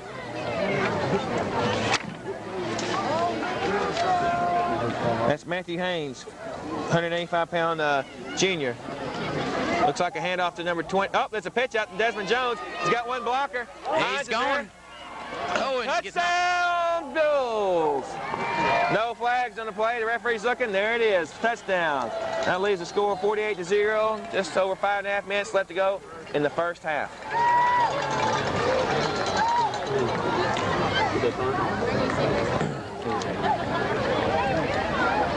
I believe it's number 10, Kendrick Wright, out there doing the block on the number 5, Hines. Yes, I'll have to give the play to Kendrick Wright because he's what made that play happen. He got that outstanding block for Desmond Jones to just run it into the front corner of the end zone. You know, we always talk about Wilkerson being the all-star and everything, but, you know, he has a few things he can learn from Mr. Sperry there. Sperry had a beautiful pitch out, hit Jones right in the hands just like he's supposed to. Sperry holds the extra point. There's a snap, high snap. Hawkins get the kick up. Oh, it doesn't look like it's going to be any good, ladies and gentlemen. Wide left, wide left. So, 7 touchdowns, only 6 extra points. And that leaves the score 48-0. Just over 5.5 minutes left to go in the first half. Paul Pewitt Bramas. You know, the score may be way out of hand here, but you know, I think the Rebels have picked up their ball game in the last couple of series, especially by the hit by Michael Smith. Get some congratulations there by the ball boy. Maybe his younger brother, I don't know.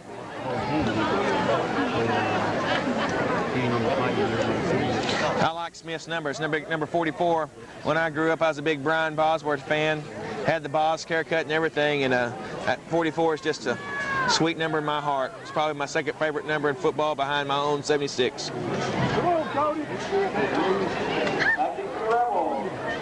If you have comments for the Knights ball game broadcast throughout the year, you can give me some comments. My email address is wcox@morriscountybank.com. Or you can send comments to me, pyrogyrot2@aol.com. Hawkins again to do the kick. Be the 11th time he kicks off tonight. Excuse me, 10th time. No, 9th time. I can't count. I got my boots covered up. There's the kick. His toes got to be getting sore now. Nice high kick. Looks like 21 got the ball. He's got open field. Woo! Brought down there by, looks like number 65, Lance Derrick, starting center for the Bulls. Brings up 1st and 10 for the Rebels on their own 26-yard line.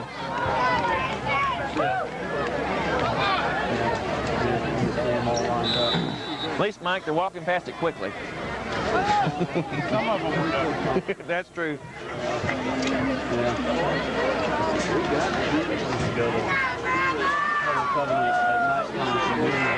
Wolf going to be up under center again. 22 Cheatwood out, split out right. Looks like a handoff to number 4. Oh, wow, hit hard. Who did he get hit by? That hurt him, it looked like. Really snapped his neck back. I'd have to say that was Hercules Tarver. It was Hercules Tarver. No, I don't think so. That was number 40, Bulldog Stanley. No, it was not. It was Tarver. Too short for Tarver. We'll have to find out from Bob Runyon. We know this is your rookie game and everything, but you really have to pay attention. If it was Tarver, here's how I know. Because he always does the diamond cutter sign. I know, but he didn't come out and do his little tattoo dance and say, the plane, bam. 2nd down and 14. Wolf back deep to pass. Going to be up. That's the pass, number 21. Knocked out of bounds there.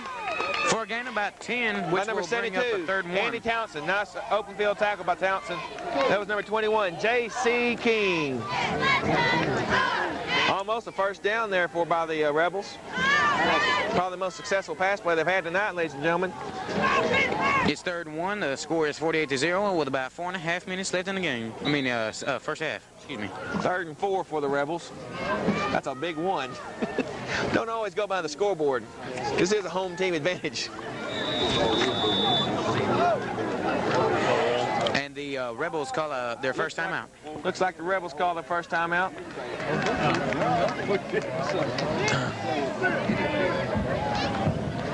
Smith going into the huddle.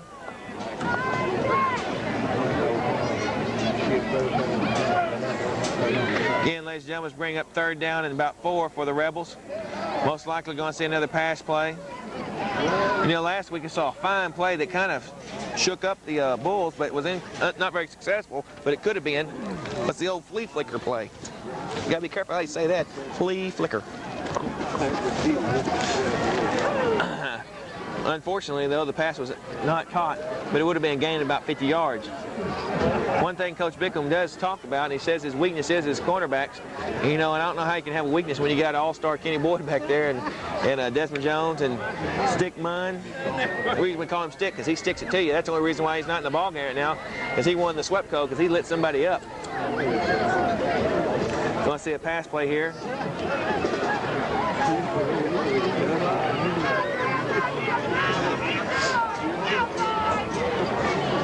Looks like they've already pulled out some of the defensive stars, and Johnson and Wilkerson. Townsend's in for Wilkerson. Tarver's still in there. Defensive ends we have down Big number 75, Miles Stoltz in there, the mountain of the man he is. With Collins on defensive end, and Gilmore at the other defensive end. Hand up the middle. Smith, woo, what a run by Smith. He's the boy that lit him up. Nice play for about 8 yards there. That really fooled me out. I thought that the Rebels was going to have another pass play, but they did hand the ball off quite quickly to the fullback, number 44. He's a wise man to run up behind number 76, Brad Udy, and number 72, Zach Ward, a 5'10", 245-pound sophomore. The only sophomore on the varsity squad. His number 44 has heart. That's defense true. And offense. That's true. You know, he was an offensive lineman for this game. Walt back to pass. Pass to number 10, 21, J.C. King. Looks like they lost a yard there on the play, though, Casey. He better be glad the ball was thrown low because one of the defensemen was right on his back, and if he would have stayed standing straight up, he would have got smashed. And stood up.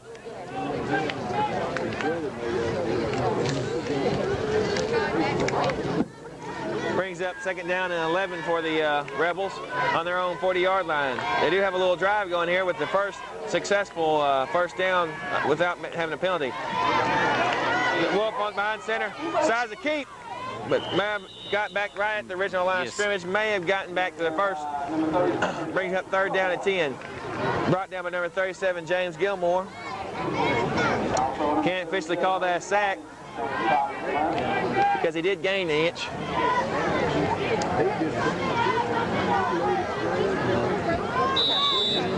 Brings up third down and 10. I'd try the, well, nope, they don't have the young boy Smith in the backfield. I'd try that again. On that last third down play, he carried a couple of guys with him all the way through the first down. Most likely there'll be a pass play here. Wolf back to pass. There's Stanley. Oh, good catch. A sea of white, though. First time we see a long pass play there, and who caught that ball, Casey? What number was he? Can't tell there, Casey. I think it was 33. Number 33, Josh Griffin on the catch. First down, 2 first downs on this drive. 2.5 minutes left to go. Rebels see if they can't get in. The Rebels are on a drive this few more yards, they'll be in field goal position. Uh-oh, number 76 gets up limping. Wolf up under center. Scott feels pretty good by himself after successfully fumble on the play. That's going to look like it's going to be a little offensive pass. Oh, and there goes some laundry. That's going to have to be offensive pass interference. It has to be. He was all over his back. Because little number 2, Kenny Whetstone, had his back to him.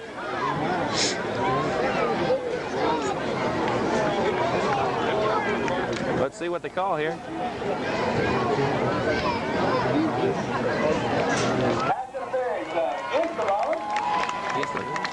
That's pass interference against the defense. I guess I didn't see that, Casey. I have to watch that again on the Jumbotron. Let's see what happens. Yep, there it is. Yep. Pass defense. Looked like he was holding with a hand we couldn't see.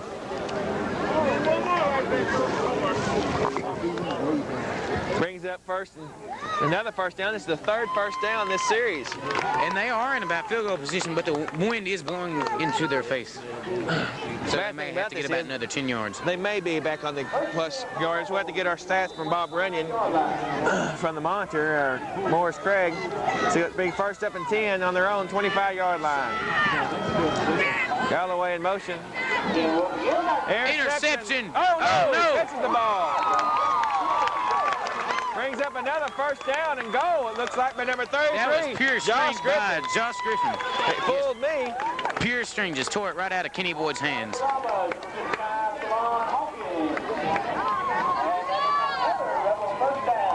Bringing in the A-team again with Wilkerson and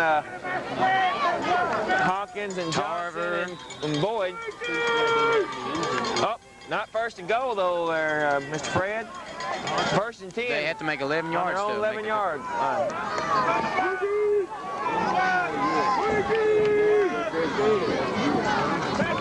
Oh, no. Oh, fumble on the play. It's a swarm over the ball. Looks Can't like tell surely really the who Rebels has the got ball. back. It fell right on top of the quarterback. Hate to see that. Loss of about 2 yards on the play. Brings up 2nd down and 12.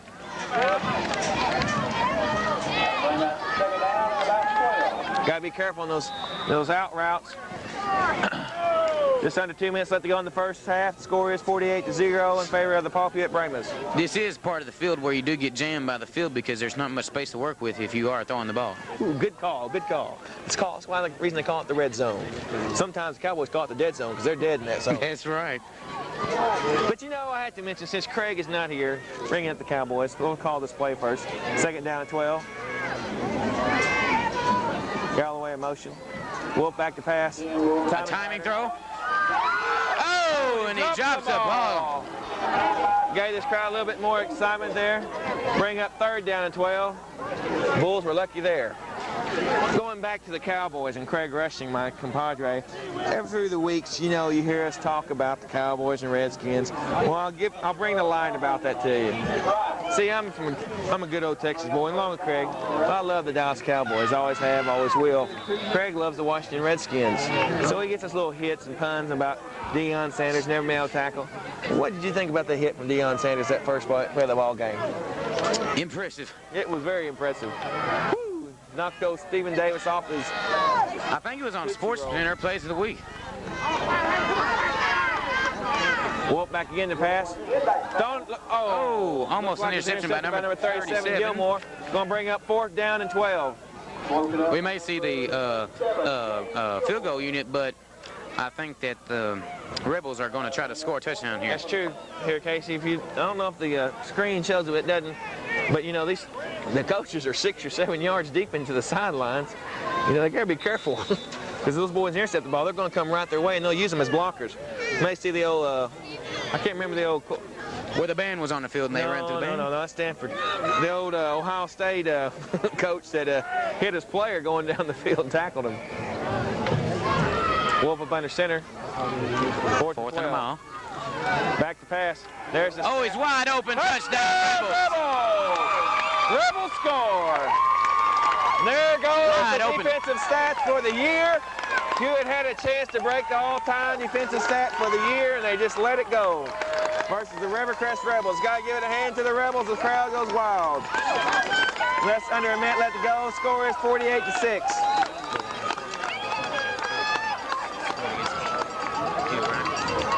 And that's the 4th team that's ever scored against Pewitt on this in this season. You do have to give them a hand. Let's see, Clarksville scored. Cooper definitely scored. Mount Vernon? Hook, nope, Mount Vernon scored. Hook scored. Yes, Hooks, that's right. Him up the middle of Smith. Not going anywhere. He runs right into a brick wall. Looks like he runs into big Bulldog Stanley. So that leaves the score 48-6 left to go in the first half. 49 seconds. 49 seconds. We'll probably see the Paul Pewitt offense kneel the ball down after this, but you never know what they're going to do. That's true. This will be the first time the kickoff team is come out onto the field for the Rebels. Well, coverage team is true, but the kickoff receiving team for the Bulls. After we seen dudes the kicking duties for the Bulls. So far, it's been Wolf's been the all-star for the team. You don't see who's got the tee in their hand. Looks like it's going to be number 7, Cole Warren.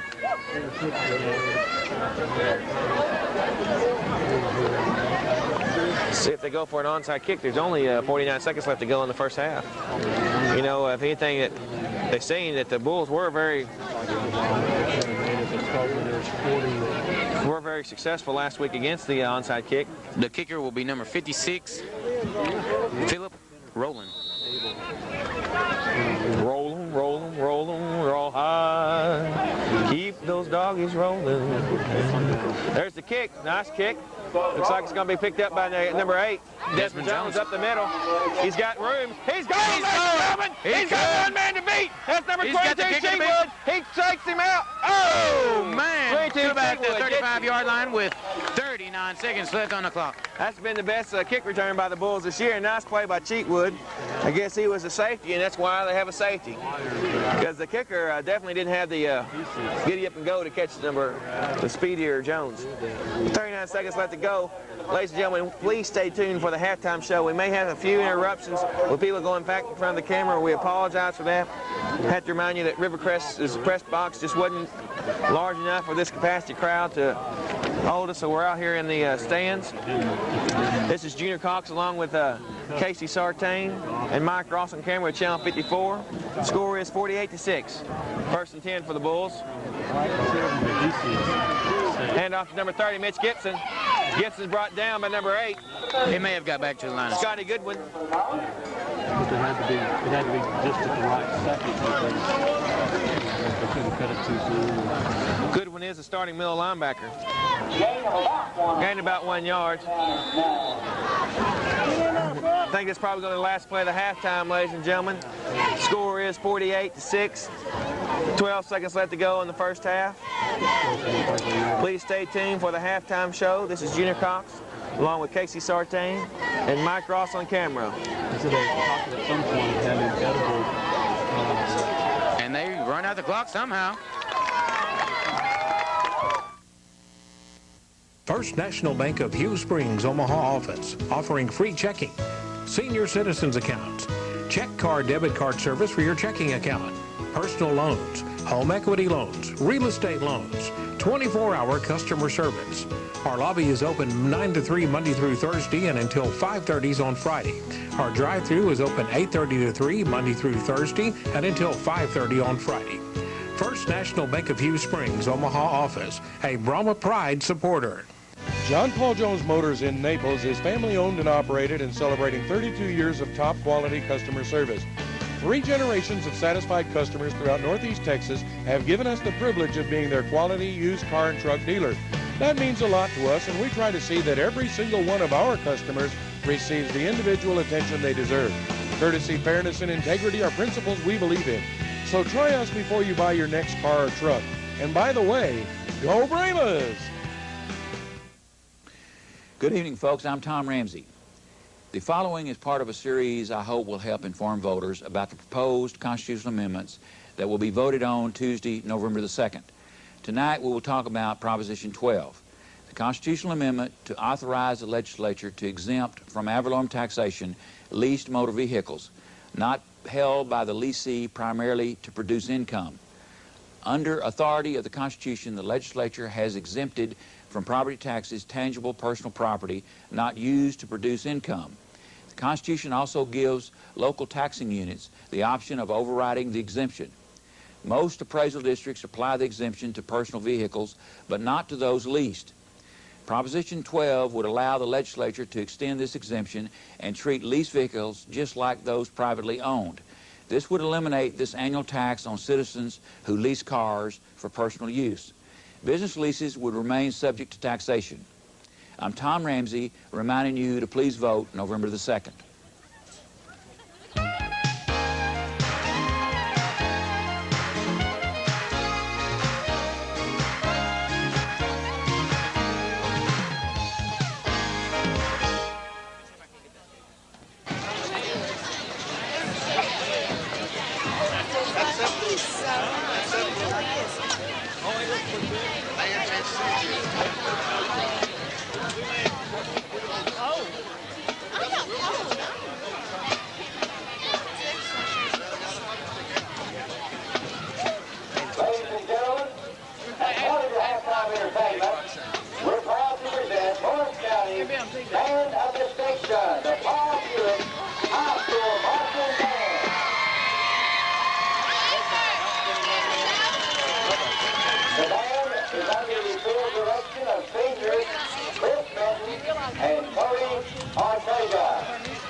Sports complex. Okay? We say it all the time, but okay, I won't say no. Now people are going, I thought y'all wasn't going to build a sports complex. Here you are building a $2 million press box. You just stirred it up now. I'll get it there.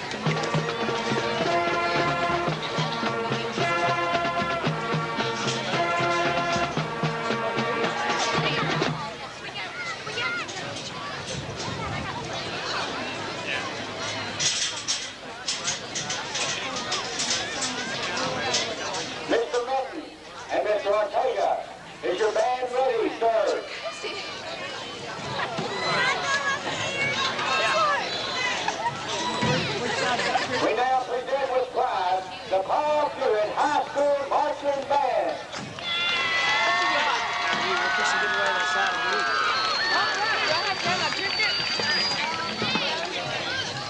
He's got. I'm in the way. I'm waiting. I was going to walk now. You need to get up. That's TV.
At this time, we would like to feature Paul Pewitt's color guard and majorette line. Majorettes for the 1990 season are senior Jamie Clay, senior captain Courtney Russell, junior April Myers, junior Holly Harrison. Our color guard for the 99 season, the members are senior captain Stephanie Passa, sophomore assistant captain Holly Waite, senior Rosie Avila, junior Rebecca Horn, freshman Haley Bannon, freshman Brittany Hanna, freshman Lucy Collins, freshman Ashley Klein, and freshman Lauren Phillips. They will perform to the tune of Low Rider.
boxing team of J.D. Parker and Katrina Lawrence received a #1 rating at the regional UIL contest and placed 8th in area competition. Join me in hearing another well-deserved round. Omaha Furniture, downtown Omaha, is another Brahma Pride supporter. Start with a great selection of sectionals to meet your needs. Look at this fine selection of sofas and love seats in all decorator styles and colors. A huge selection of action furniture by Lane, from rockers to electric-powered recliners.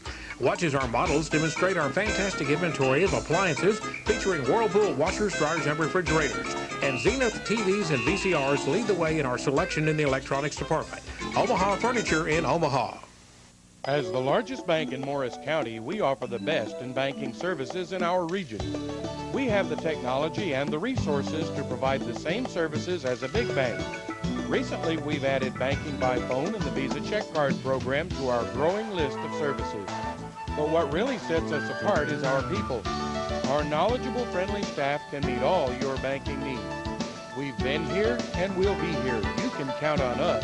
We're Morris County National Bank. Brahma Foods in Omaha is home of the Bullpen Deli. Start your day off with a great breakfast or stop by for our all-you-can-eat lunch and dinner buffet featuring our famous good old made-from-scratch home cooking, complete with salad bar and fresh-made bread. And it's served 11 to 8 daily for only $4.75. Thursday, Friday, and Saturday nights feature steak and fish specials, including all-you-can-eat catfish. Come by Brahma Foods for all your grocery needs and be sure to visit our meat market. That's Brahma Foods in Omaha, home of Brahma Pride.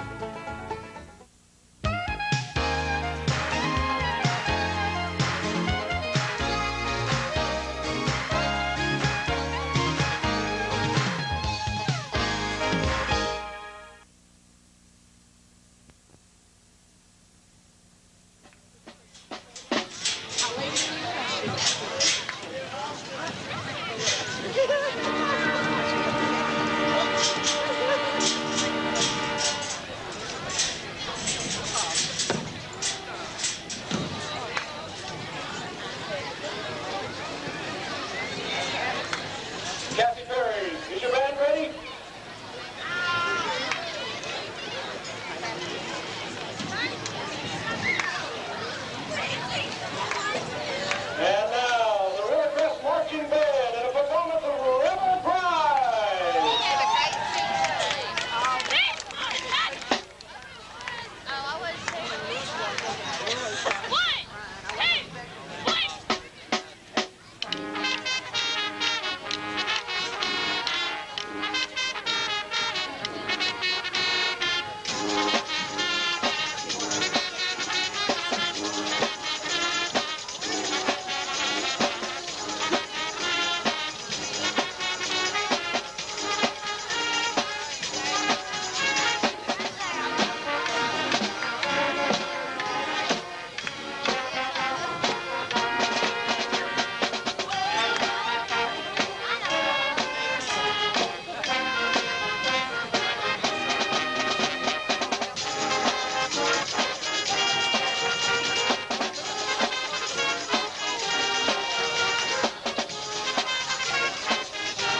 Sophomore Assistant Drum Major Pearl Pontiac. Sophomore Melissa Waller. Sophomore Captain Misty Tucker. Freshman Christy Ripple. Sophomore John Andrea Crane. The Guard will now perform a routine to the Beach Boys Classic. I get around.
At the Gladewater National Bank of Omaha, our friendly employees offer you over 35 years of combined banking experience and are eager to help you with all your banking needs.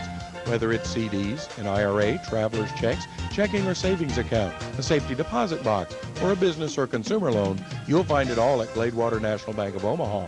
Combine that with the convenience of a drive-through, commercial window service, and our convenient hours, and you've got it all.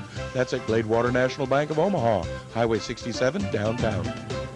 S-Mart of Omaha, Highway 67 and 259, another Brahma Pride booster. Open 24 hours forever. We feature gasoline and diesel, fresh delicious food from our deli, soft drinks, milk, bread, and snacks. Friendly people waiting to serve you at our checkout counter.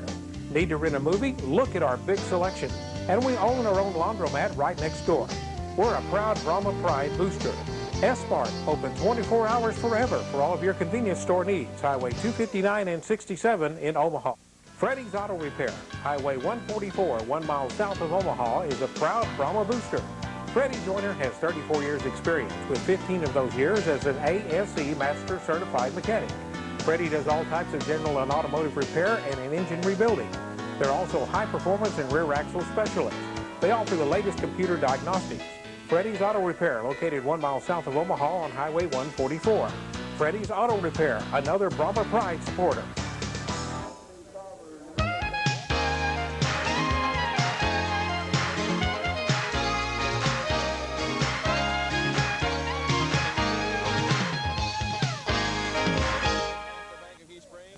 John Paul Jones Motors, Frederick G. Sperry, Jill Industry, S-Mart, Gladewater National Bank of Omaha, and State Representative Tom Ramsey. This broadcast is protected by copyright laws and is the property of FEP Network Incorporated, Channel 54, and may not be rebroadcast or reproduced without written permission of FEP Network Incorporated, Channel 54. Anyone interested in a video copy of this game should contact Channel 54 at 903-572-4351. Videos are available for $15, tax included. When you buy 4 games, the 5th game is free. Almost all the trucks. Good night, ladies and gentlemen. Welcome back to the start of the second half. Pewitt deferred to the second half, therefore they're receiving on the west end of the field. Just tuning in, the score is 48-6. I got some halftime stats here, Casey. This is Junior Cox along with Casey Sartain filling in for Craig Rushing and Mike Ross on camera.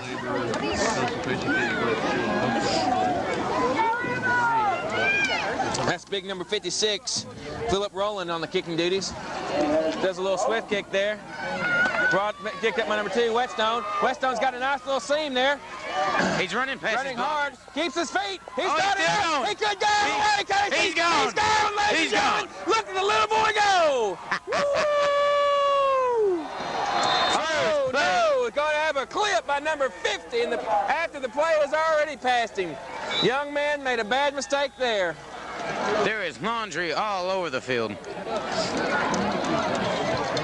Coach Bickham's going to have to talk to that young man. That was number 50 there. Justin Mayville. Justin Mayville on the legal block. Brings back the touchdown, retiring there by I can hear Coach Bickham from TNT now. Dynamite Whetstone.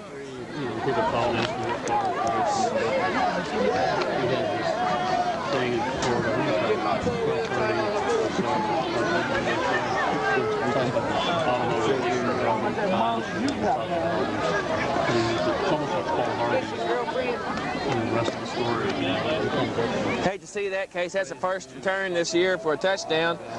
Don't know exactly what they're talking about. You know they're going to take the penalty. I think they're trying to figure out where to spot the ball. It looked to me like the one I saw was back here on the 20-yard line, which moved the ball back to the 35-yard line. Clip below the waist there. Personal penalty call is declined. Brings up 1st and 10 for the Bulls. Looks like on their own 40-yard line. It's hard to explain here. Looks like he's going to go explain it to the other coach. They could be having a re-kick here. Yes, they're having a re-kick. I don't understand this.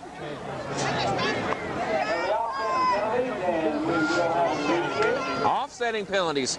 Excuse me, re-kick the ball. Don't understand that. Usually when you have offsetting penalty, the play stands as is. Don't know. I have to research this one again. You know, Don't know all the answers, but let's bring up some of these halftime stats. First downs, Pewitt had 8 versus Rivercrest 6. Rushing yards, 183 yards for Pewitt, negative 25 for the Rebels. Passing yards, 35 for Pewitt for 1 touchdown, and 63 for the Rebels. Rolling again, going to be doing the kicking duties. Going to kick it out of bounds and have a re-kick. Going to be a legal procedure called against the Rebels here. We'll have to see what they do. Probably Coach Bickham probably just make them re-kick it again. No, I think he's just going to decline the penalty there and take the ball. Rest of the halftime stats for the first half. Pewitt attempted 2 passes, had 1 completion for a 35-yard touchdown pass. Rivercrest had 19 attempts with 6 completions with 3 interceptions, 2 of those being returned for touchdowns. For total yards for Pewitt, 228 yards versus 38 for Rivercrest. Pewitt had 0 punts, where Rivercrest had 5 punts for a 33-yard average. Pewitt had 4 penalties for 40 yards, with 2 penalties for 20 yards for the Rebels.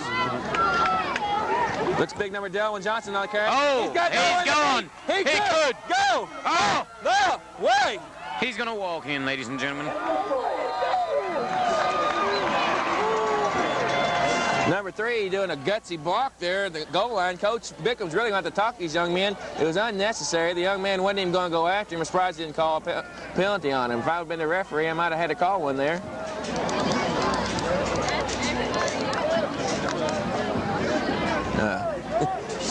I guess he did get his head in front of him. But there is only allowed, like, I think, 15 yards downfield where you're allowed to throw that kind of block.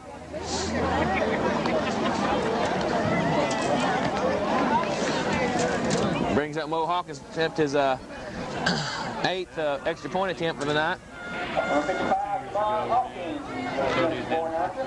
See if he can add up his number. There's the kick. It's up. It's good. And it's good, ladies and gentlemen.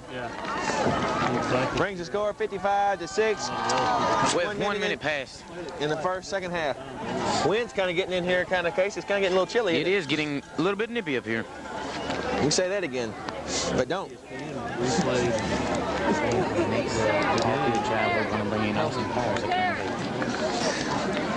Here's how the first half scoring went. The first quarter, Pewitt had 35 points, with 2 of them coming off interceptions, and Rivercrest had 0.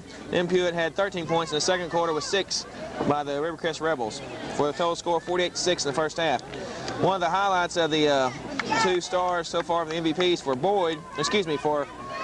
Pewitt, Kenny Boyd had 6 carries for 147 yards in the first quarter, and Wolf, the starting quarterback, had 6 completions for 63 yards and 1 touchdown for the Rebels. Hawkins will be doing the kickoff duties again. We had, this will be the 10th time he's kicked off tonight. Young man's going to have some weak legs for the night, so it looks like. I hope he's got steel-toe shoes on because he's going to need it. I don't know. I don't think he needs steel toe. To me, it looks like he's got the golden toe, how high he kicks these kickoffs. Back deep to receives, number 22, Cheatwood. Awesome kick. There's J.C. Kings, kicks a kick. Waiting for his wedge. He's out the middle. Hit hard there by number 37, James Gilmore.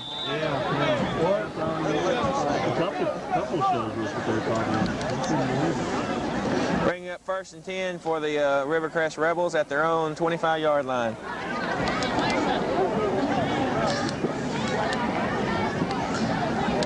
Again, ladies and gentlemen, I do believe by the next time the Bulls have the offense possession that we will see Austin Powers in on the play-by-play.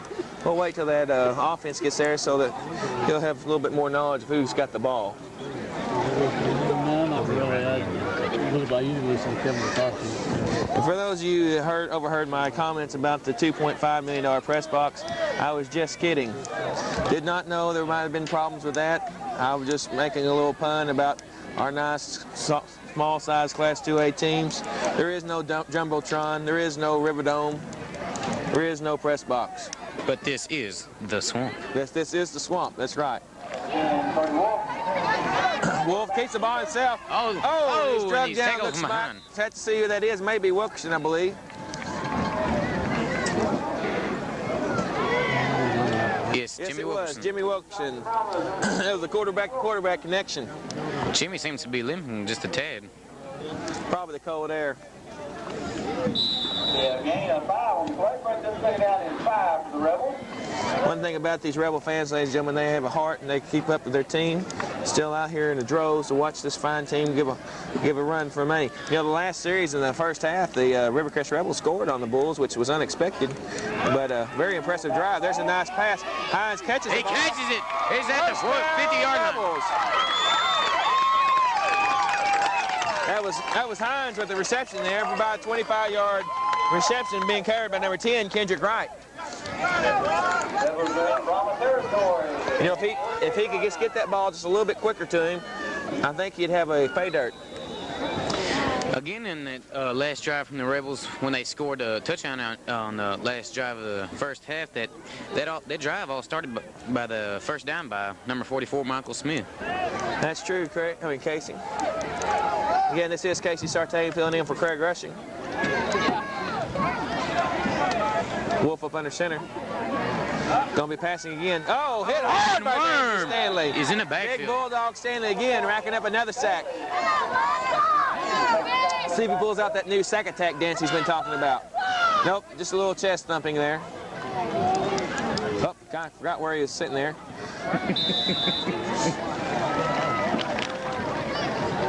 I've been working with Stanley on his little sack attack move. It's a little 2-step to the right, 1 step to the left, 2 steps back, and then a twirl around, jump down, spike dance. But he hasn't conformed it yet. We'll have to work on it some more.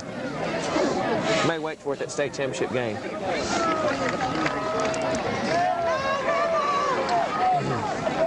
Wolf up under center, 2nd down and 14. Number 2 in motion. There's Wolf back deep to pass again. Quick pack.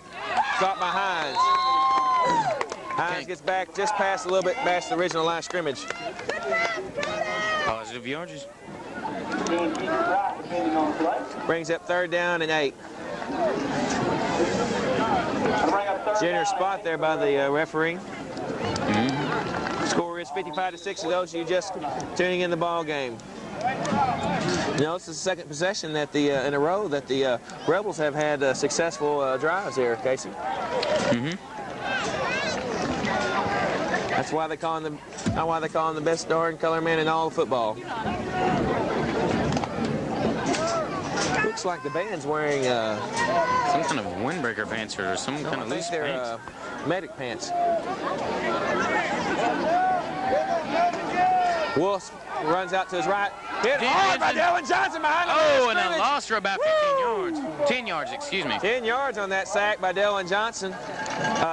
You know, Wolf there has to think about what he's doing, just get rid of the ball. You know, but I'd be scared too if I saw Big D coming down me. Exactly. Big D train's a big man.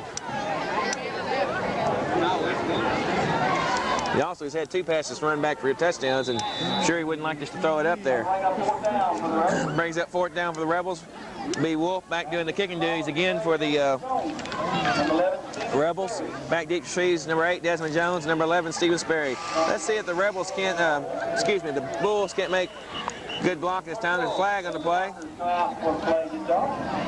Looks like it could be a delay of game. That's true, Casey.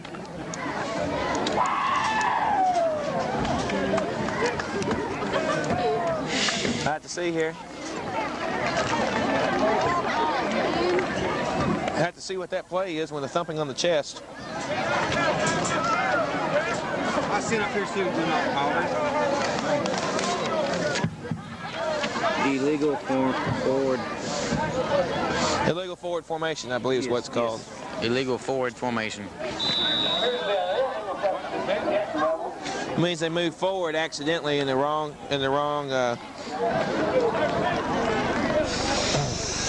someone stepped forward and should have. It's about the same thing as a legal procedure. About 4th and 22, and looks like they're going to punt. Wolf back to punt. Nice kick again. Now offense has to get away. Good, gets a good Rebel roll. Runs out of bounds. It looks about the Pewitt 37-yard line. Brings up 1st and 10. Ladies and gentlemen, I'm going to take a timeout here, and I'm going to put on my jacket.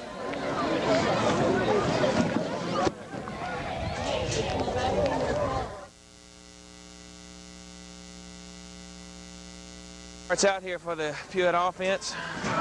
See if they give the first team a little bit more reps. Here's Wilkerson up under center and doing the quarterback duties. Boyd and Jones in the backfield. Pass, oh, as the receiver falls down.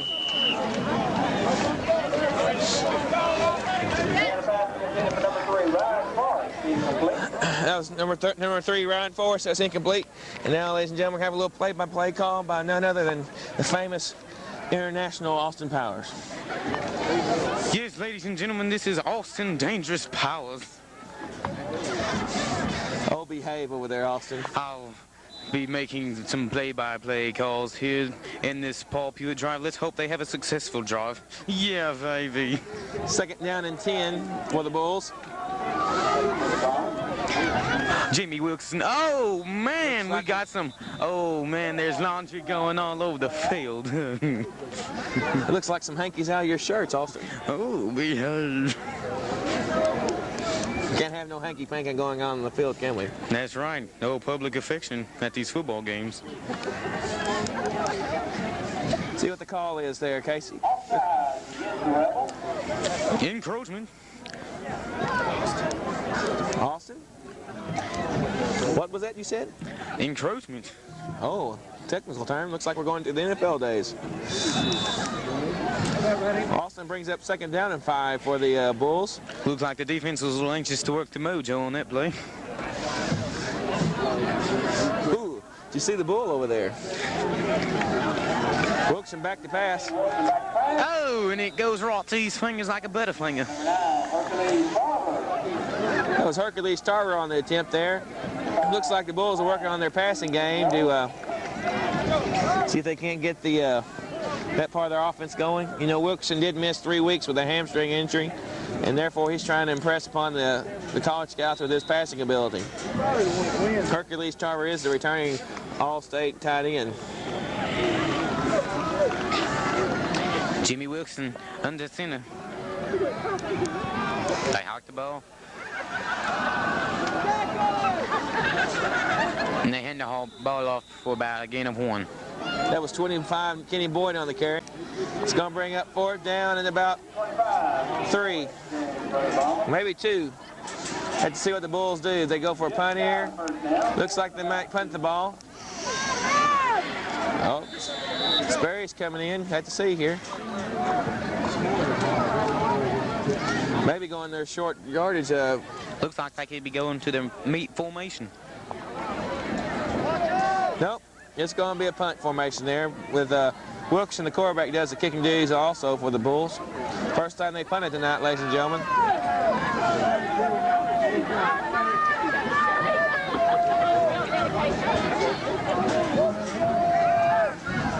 There's the snap. Nice high snap for Wilkerson.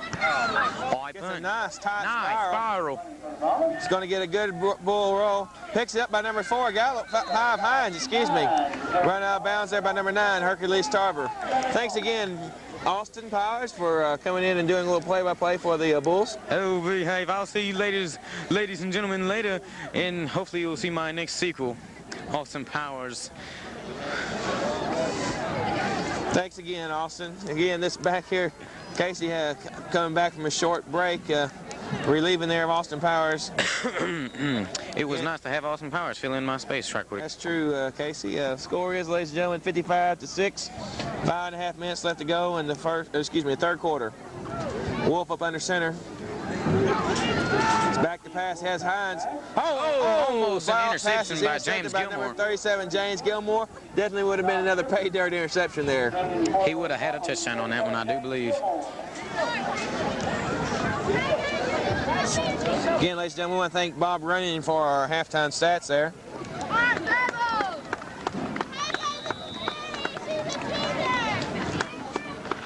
Now we're seeing all of the cheerleaders.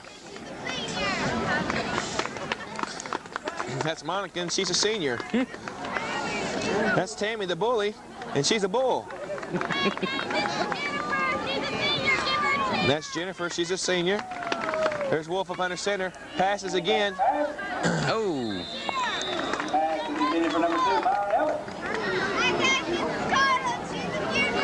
There's Carlin. She's going to look like a running around flip-flop thing. Let's see. There she goes. There's one. Woo! And the crowd goes wild. I don't know who that is, but she's a senior. She's going to do a flip-flop thing too. Oh, 2, 3. 4, something like that. I lost count. And our only sophomore cheerleader, Laura Tadero. Laura Tadero. Nice herky. Wolf up under center, 3rd and 10. He's back to pass. He's going for Hines. Oh, way up throws him. Look, think he might have had Rocket Ishmael on that play with that 4-flat speed. Brings up 4th and 10 for the Rebels. Watch the Bullets do their little cheer.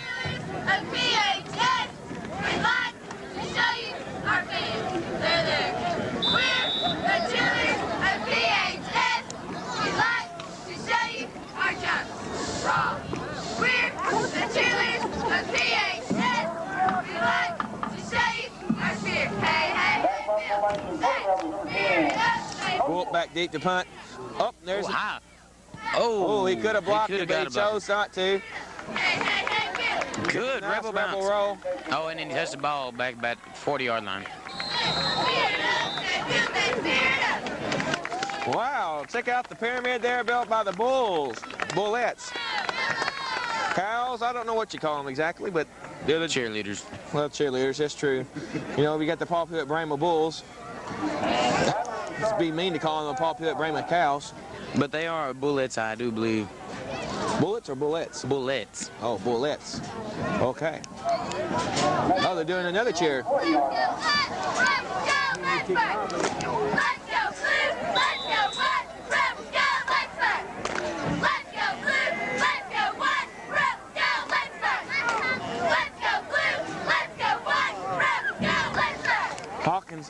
Wilkerson up under center. Keeps himself up the middle. Oh, and he's carrying a guy with him. Gets a gain of about 5 yards. That was number 55 on the tackle there. Excuse me, 56. Philip Rowland, the big defensive end. Brings up 2nd down and about 4. Score is 55-6. Just under 5 minutes left to go in the 3rd quarter.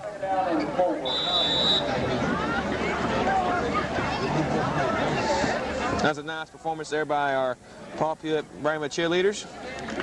As they'll make their way to the other side.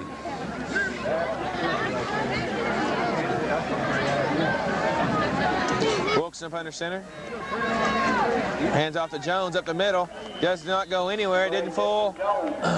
Big number 10, Wolf there. Wolf's the starting linebacker.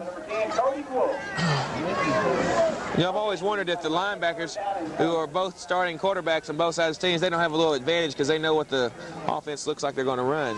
Hey, Cody Wolf looks like he has a future somewhere in college himself. That's true. Looks like he's hungry like a wolf. Of course, in this case, I guess he's hungry like a rebel.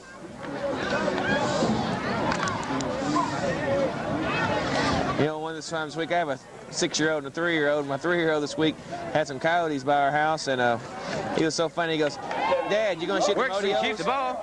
Wilson, he's gone. Break up. He's got the first down. He's got first down, and more than he's to go. Moving, he's got one guy to beat. He's limping a little bit, though. Oh, and he's brought down by 2 guys. Looks like he come up lame there, Casey, like you said, but he kept on going. It has to be the hamstring slowing him down, but he had a good run. That's his longest run since he's come back from his pulled hamstring. That's true. We have a hurt player on the field. A Rebel. Looks like it's big number 44, Michael Smith.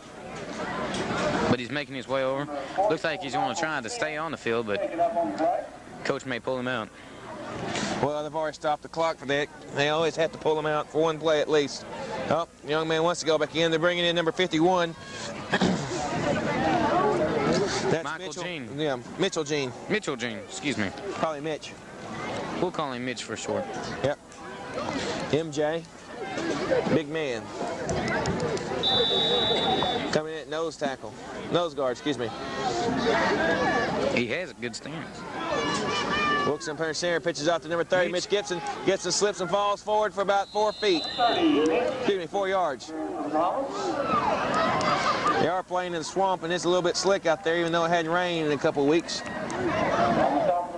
The field does seem to be deteriorating. Yes, deteriorating, exactly. The paint has started to come up off the field a little bit. 3 minutes left to go in the third quarter. The score is 55-6.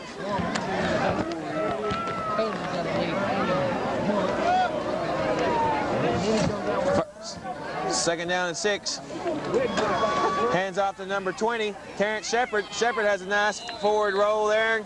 Gets close to the first down. Let's see where they spot the ball. Looks like it's going to be third and a short one. I think they're going to pull out the sticks on this one. Be the first time tonight. Oh, he's eyeballing it. Looks it over. First down, Bulls. And that will be enough for a good first down. Both sides of the field have been quiet tonight. The fans. Gonna be first and goal for the Bulls. Here comes Sperry in at quarterback. Looks like we've seen the last of Munn for the night. He took a hard hit earlier in the first quarter. When he was given the Swipco Award. That's right. Gibson and Terrence realigned. Hand off to Gibson up the middle. No, Sperry keeps it himself. Touchdown, Bulls! Nice keeper by Sperry up the middle. It's going to take the score over the 60-point limit. So far, it's 61-6. Again, you have to give that play to the lineman because he could have drove a truck through that hole. That's true. Not just any truck, a Hummer, you know, a Super Duty Ford. Anything else is big. That was so big, my mama might even got through it.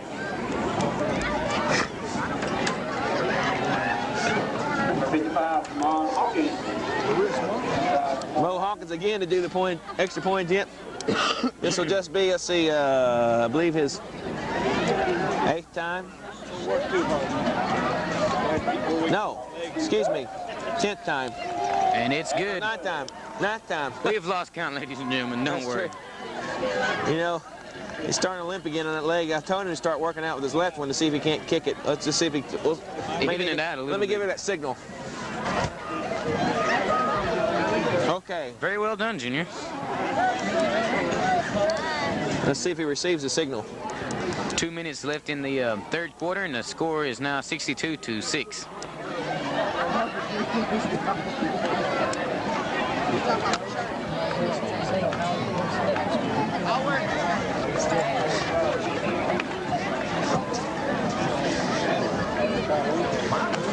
Pewitt fans are going wild over there. I can see their hearts just flickering.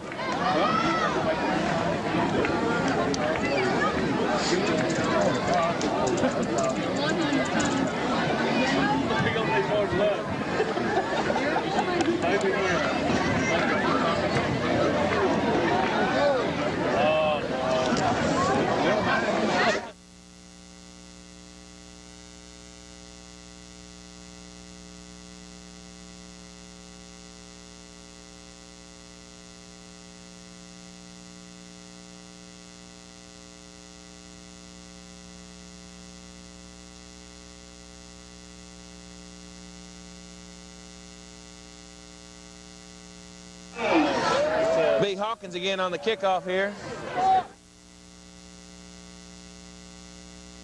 First kick. What a kick by Hawkins. Looks like J.C. King brings it out of the end zone. Hit. I was wrong about that coaches there beside us, ladies and gentlemen. I thought it was Mark because they had a big M on his head, but it was Farmersville. Our cameraman Mike Ross brought up some chit-chat between them and looked like they was a little worried, didn't it to you, Mike? You know, we're talking about playoff sites, and some of the sites we mentioned has been Silver Springs, Paris, Mineola, Flip for home. We don't know exactly yet. I know that's 3 weeks away, or actually 2 weeks away, since this game's almost over with. We will let you know as soon as we possible, but it looks Greenville might be a possible site. We just don't know yet, but it does look like we will be playing Farmersville in the first round of the playoffs in Division I Class 2A playoffs. And you remember, this is the defending state champion, Division I Class 2A. I'm looking forward to the playoffs this year. I think it's going to be a good playoffs this year for the Paul Pewitt Brahmas. I think we're going to see a lot of the... Spray up in the center, looks to pass. Oh, and that, excuse me, that's Wolf. A flag on the play. Flag on the play. Looks like it's going to be roughing the passer. Roughing the passer by number 77, Otis Cobbins. Otis is probably getting, there he goes to go meet the... Coach Bickham. Coach Bickham. Coach is probably just going to tell him, it's okay, Otis. Don't worry about it.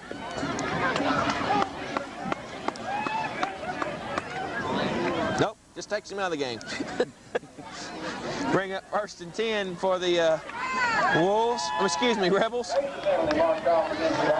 Could be 15 yards on that penalty. You know, that's about the 6th personal foul called against the Bulls tonight. They're going to have to watch that. They've roughed the punter. They've roughed the passer. They've really just roughed up the Rebels. 1st and 10, Wolf up under center. Oh, excuse me, that's number 7. That's not Wolf. Another time. And again, he just throws it out of bounds almost. That's number 7 on the passing attack there. That's Cole Warren. Yeah, Cole Warren. Warren's their starting cornerback, seeing some quarterback duties.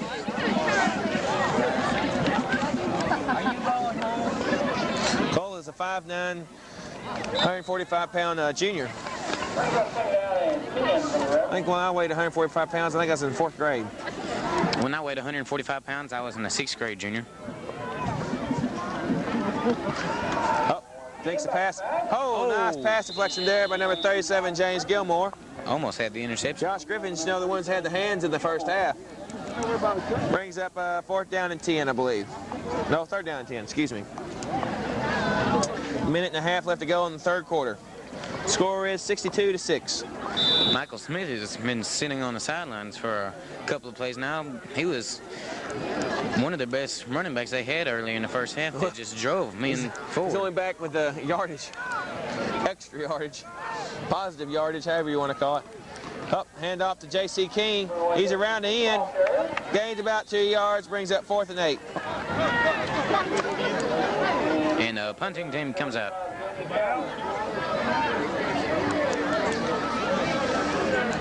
Brings up the punt team again for the Rebels. Back deep again, receive is number 8, Desmond Jones, along with Stephen Sperry, number 11.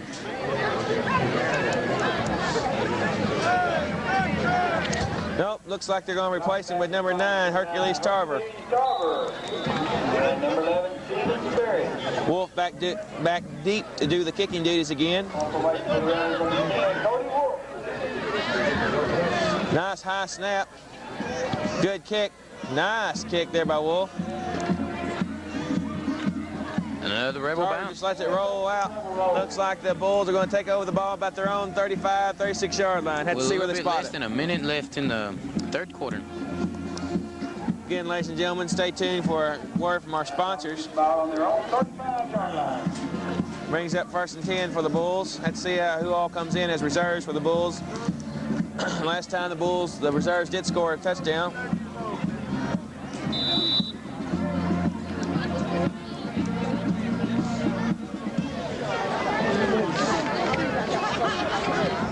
And it looks about like the 35-yard line, like I called it. Like the Paul Pewitt Brahmas have about all the reserves in right about now. Jones and Gibson and Shepard in backfield. Sperry keeps it himself. Hands off to Gibson. Nice gaping hole. He could. Oh, no. He brought down by number 10, Wolf, after a gain of first down carry there by Josh Gibson. Again, beautiful toss off there by Sperry to Gibson. Another 1st down for the Paul Pewitt Brahmas. Gibson and Terrence Shepard being replaced by number 7, Webster, and number 2, Whetstone.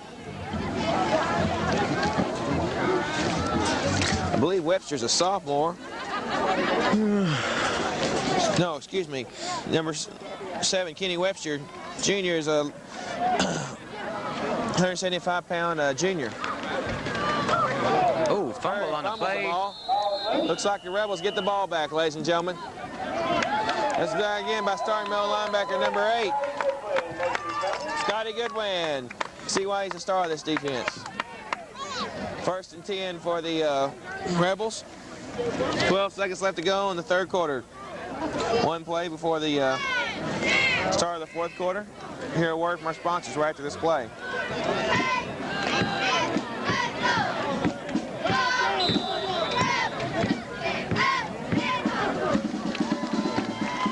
Roaring crowd here at Rebels Riverdome Swamp Thing Stadium.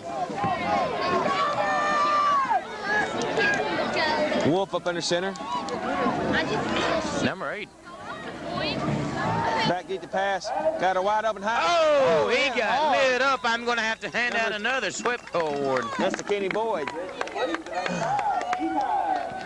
Kenny Boyd with a having a nice SWIPCO night award. here on reception. He's probably going to have the most yards all year long. See if the Rebels can't get another playoff before this third quarter ends. That's my third SWIPCO award given No, away. I don't think they are, ladies and gentlemen. Now stay tuned for a word from our sponsors.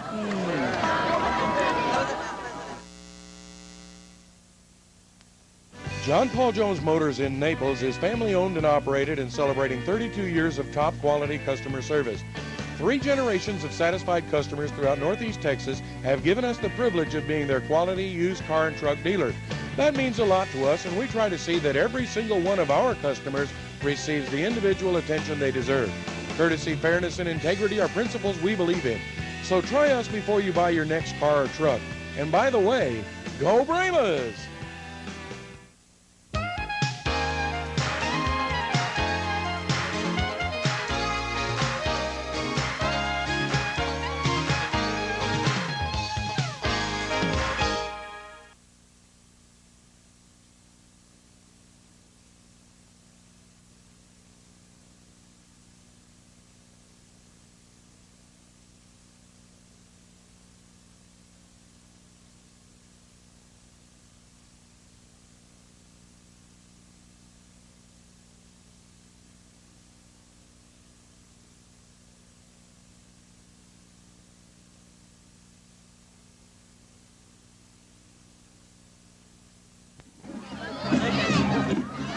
Welcome back, ladies and gentlemen.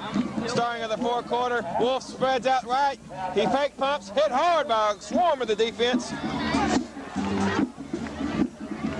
Starting in the fourth quarter, score is 62-6 in favor of the Paul Pewitt Brahmas. Rebels again threatening here to score. They are on another successful drive. I think the Rebels have had the most first downs versus the Paul Pewitt Brahmas. Coach Bickham really can't be excited about that at all. Yes, I think it was when Paul Pewitt played Prairie Land that the only thing that Prairie Land beat the Paul Pewitt Brahmas in was the coin toss. That's true. Wolf back again to deep receive. Woo! Oh, and he gets taken down. Loss of about 10 yards on that play. Just see Wilson come up the middle. Cody Wolf was not pleased with that play. That's right. Looked like he just got snake bit because that boy just uncoiled on him. That's right. He was taking an anger out on himself. Brings up second down in a long 20. They're going to have to bring out the cross-country runner for the wide receiver to make it to the first down. Well, they had to hit the Wolf to Hines connection here. You know, if I was coach, I'd put my best guy over there on number 5 just to see if he couldn't cover him one-on-one. Mitch Gibson spread out here trying to cover number 22, Cheatwood. Wolf back to pass again. Oh. Flushed out of the pocket by big number 4, Dylan Johnson. At least this time he did get rid of the ball. Brings up 4th down and 20. Coach has to go for it here. Surely he's not going to punt.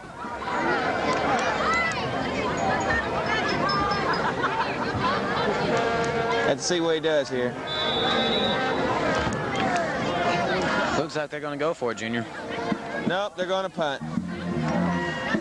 It's going to bring Hercules Tarver back 9 to back to deep to kick. Let's see if Wolf can't kick it through the uprights here. I'm looking for a fake, Junior. Nice kick. Stopped by number 55. Kobe Guest. be the worst field position of the night for the Brahmas. I don't think it really matters. No, I think the Pewitt has successfully pulled this one out, unless... It's been a squeaker. Yes, it's been pretty close so far, but Pewitt has pulled ahead a little bit. If you've seen the view from our Cooper Tires blimp, which falls south this season, you can tell that the field is starting to deteriorate here in the swamp. I think that's why they call it the swamp. So no matter it's rained out here in the 2 or 3 months, it's muddy out there. And there's an offsides called against the number 44, Michael Smith. Got a little happy there. Bring up 1st and 5 there for the Bulls on their own 15-yard line.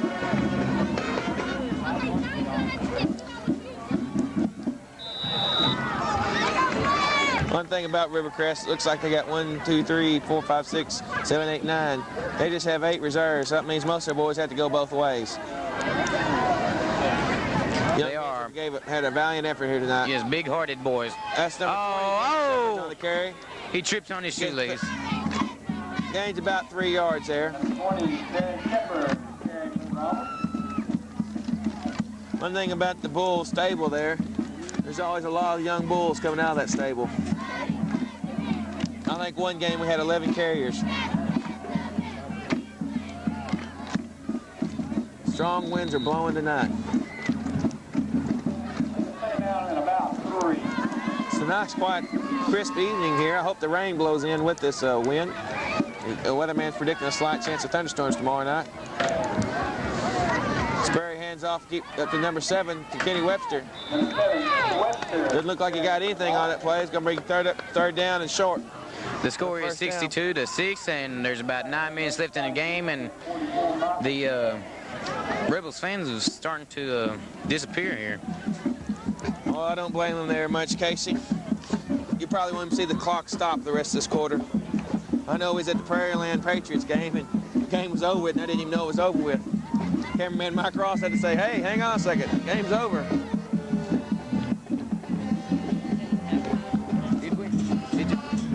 Yes, and also if those out there like to know, the halftime show was taped by Channel 54, which will be brought to you at 8 o'clock Sunday night. Desmond Jones. Those of you on cable at Naples, I believe it's Channel 5, and those of you who don't have cable, you can pick it up with your regular television antenna, Channel 54 out of Mount Pleasant. On that play, Desmond Jones was tackled by a swarm of Rebels. Brings up 4th and 2. It looks like you're going to have a punt team effort here again.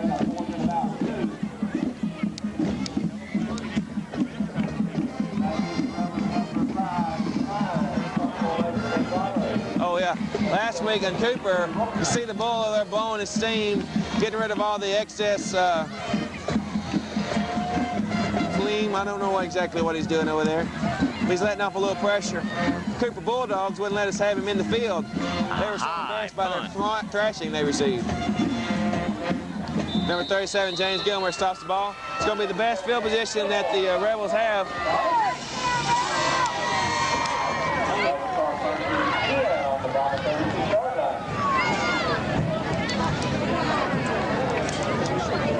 Good, ladies and gentlemen, stay tuned for next week's last home game. And those of you that haven't been and come to see a Pewitt game, come on out to the last home game for these young boys who are seniors.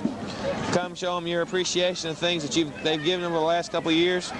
See if they can achieve win number 19 in a row. They've moved to 18 wins in a row, starting off this year at 9-0. First time ever for the Paul Pewitt Brahmas. Hand off to number 21, J.C. King at the middle.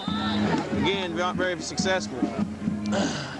Of all the years in Morris County, there has only been known of 2 teams going undefeated all year. Unfortunately, that's from the mid part of the county, which is Dangerfield in 83 and 85, won their state championships. Last year, Pewitt had continued dominance in Morris County, with winning their first state championship team. Again, the young cheerleaders going to be throwing footballs up here. We're close to the crowd. We may catch one here. Let's see.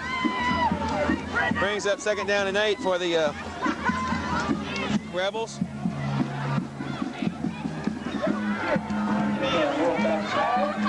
That pass is not complete. Brings up 3rd down and 8.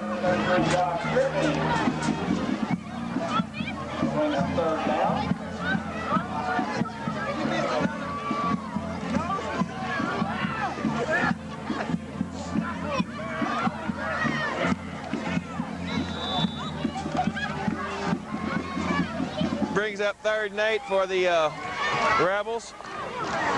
The River cheerleaders must know that we're Pewitt commentary. Looks like these cheerleaders had some arms on too. You know, all year long we've been watching these home teams, and I know Pewitt cheerleaders don't have arms like that. These girls almost threw one over the stadium. And at this Superdome.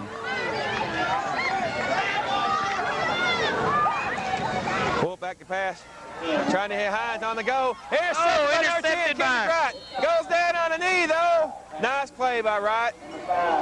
Redeems himself on that long play. Let Hines catch earlier in the 3rd quarter. Sorry, folks, we couldn't see it because somebody Hate to say that, ladies and gentlemen. Apologize for that. It's a great play by Kendrick. I got hands right.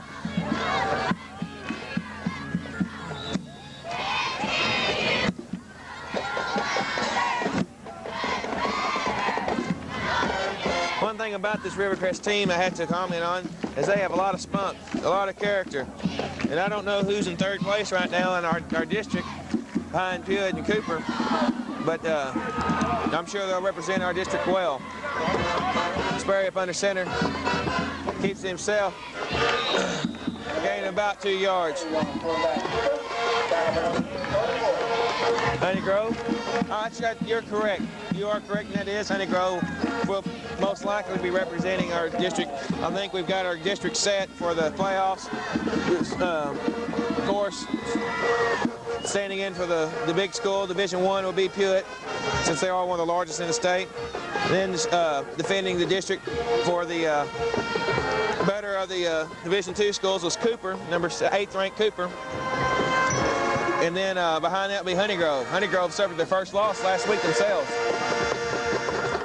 But tonight they face Cooper, and next week they face Pewitt. Poor boys are going to have some downers heading into playoffs. But one thing they can say, they face the best. Let's see if they can handle the test. It's poetic words by Walter Cox. Again, this is Big Daddy Junior Cox, along with Casey, Pyro, Gyro, T1, T2, Fred, Sartain. And Mike, I'm cold, should have wore a coat, Ross. That's one thing I always check out, Mike, is the weather on these Friday nights. They said it would get down to the 50s and 40s with the wind blowing in. Sperry, 3rd down and 8. Looks like we'll have a little legal procedure there by the Bulls. Probably number 62 there, Lucas Ashley, I think. Yep, illegal procedure, number 62, Lucas Ashley. Young man's got a big heart. He's been trying to get back into that starting lineup. Plays like this is what helps him get back into that. Coach has been worried about his offensive line, the focus they've had. Last week he said they blew a lot of call plays that could have opened up the score. And so he moved, I believe he put in Jerome Cobbins in at starting guard, moved Mo Hawkins back at tackle. Done a good job tonight, though, ladies and gentlemen. There's Sperry. Keeps it himself. Nice play. Throws the ball, gets the ball rid of it. Throwing it to number 8, Desmond Jones. Now that's a quarterback who has great composure. Falling down at a 45-degree angle. 2 guys on his ankles. Sees an open man and almost connects with him. Yes. Those words amaze me. You're so poetic. The thought process you put into it. You know, didn't tell you had his doctorate in English from Oxford, I believe. What did Oxford you got your doctorate from? Yes, I think it was. Just tell me, where is Oxford at? My mom took me. I never did really find out How did she where it take was. you? By car, train, boat, plane? Limo. Limo. That must have been one good limo to take all the way across the world to go to London, England. Oh. Nice. Pewitt roll. Look at that kick. That's going to be about a 70-yard kick. No, let's see, excuse the punt me, was 50. on the 18-yard line. We brought down at the 40-yard line. So let's see, there's 10, 20, 30, 40, 45 yards. Oh. What is it that Wilkerson cannot do? 4.5 minutes left to go in the ball game, ladies and gentlemen. We're just getting silly here. Score is 62-6. Rivercrest has nothing to be embarrassed about. They are playing the defending state champion, Pewitt Brahmas, who last week defended their crown versus number 4 Cooper Bulldogs. This is just a team that's just tuning up for the playoff run. If anything, Rivercrest ought to be proud that they have scored against them. Only the 4th team this year to score against this team. Wolf up under center. Back to pass. Got to be looking for Hines again. Intercepted. Good goal. He's got to beat. He's got a touchdown, ladies and gentlemen. He's in there. Touchdown. Oh, Pewitt Brahmas. That's the second one tonight. He's returning for a touchdown, ladies and gentlemen. It's going to bring the score up to 68-6. Excuse me. 68-6. That is the 10th time they've hit pay dirt tonight, ladies and gentlemen. That's the 3rd time that the Pewitt Brahmas have scored on defense. That's right. I think that's most in one game this season. Brings up the old powerful band from Pewitt. Have to commend the band for receiving first in their district there. Just a little bit over 4 minutes left to go in the ball game. Score is 68-6.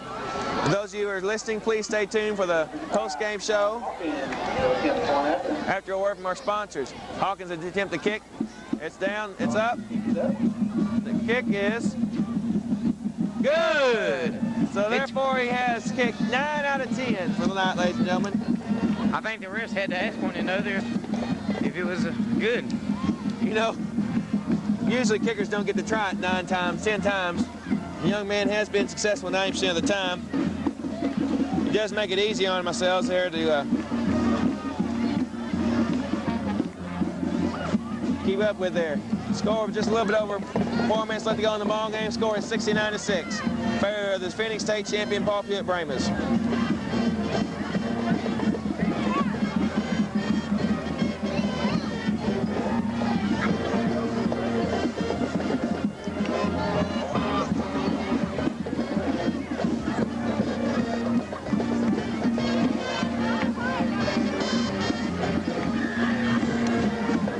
Have to appreciate the crowds. Though we have had a few distractions being out here in the stands, most of them have been quite courteous and ducking and getting out of our way, and we appreciate that. Also, by being able to keep down their language and being just quite polite. Have no control of what others say, but other than ourselves, and we appreciate the nice and treatment we received here from the Rivercrest Rebels. We felt very welcome here tonight. Looks like we got a new kicker here, ladies and gentlemen. I don't know what number that is. Looks like it might be Wilkerson. It is. It's Wilkerson. Gets a nice little kickoff himself. Caught there by number 56. Lineman takes it. He's going out to the outside. Hit hard there. Looked like number 2. He ran away from his blockers on that play. Big dog Whetstone there. Oh, but there is a flag on the play. We'll have to see what the laundry's about. Those canary birds have been flying a lot tonight. Yes, whoever has to clean them things sure is going to have a hard time this weekend because they've been throwing them in the mud.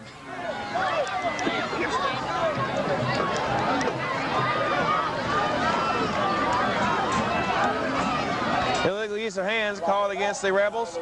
It's going to move them back another 10 yards. 15 yards, excuse me. Going to help Wilkerson's kick there.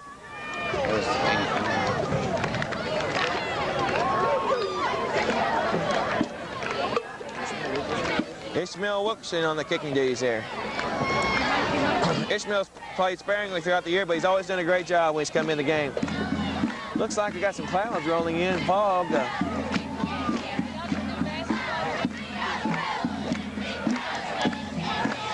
Again, for myself, I appreciate this effort for being my first time ever this year to get to call the Pewitt football games. I called the Danesville Tigers many years ago, back a decade ago. Some of you asked, we're going to be covering the basketball games. I just don't know. Wolf up under center.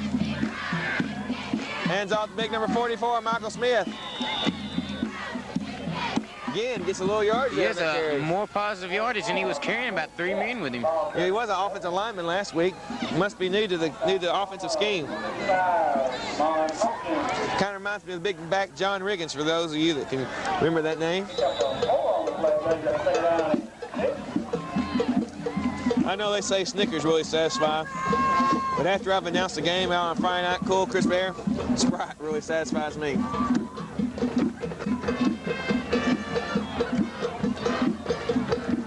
Wolf again up under center.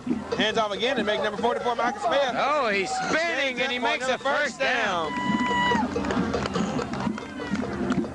Big boy, big Looks yardage. like they found their offensive weapon they should have been using the whole game. Exactly. Every time he's carried the ball, he's had positive yardage. That's something that none of the others have seen. No one the whole year could say that. Better stop while he's ahead. Of course, he is going against the reserve lineup there. I don't see one starting player there.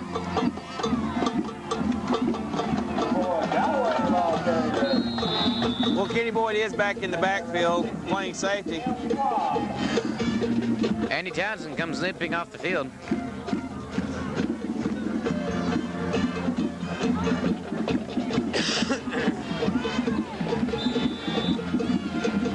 So they had to put in for Townsend there. It looks like they bring in big Hercules. I'm holding up the world, Tarver.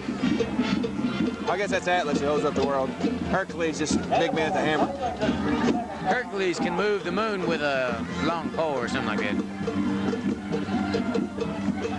Doesn't matter. It doesn't matter.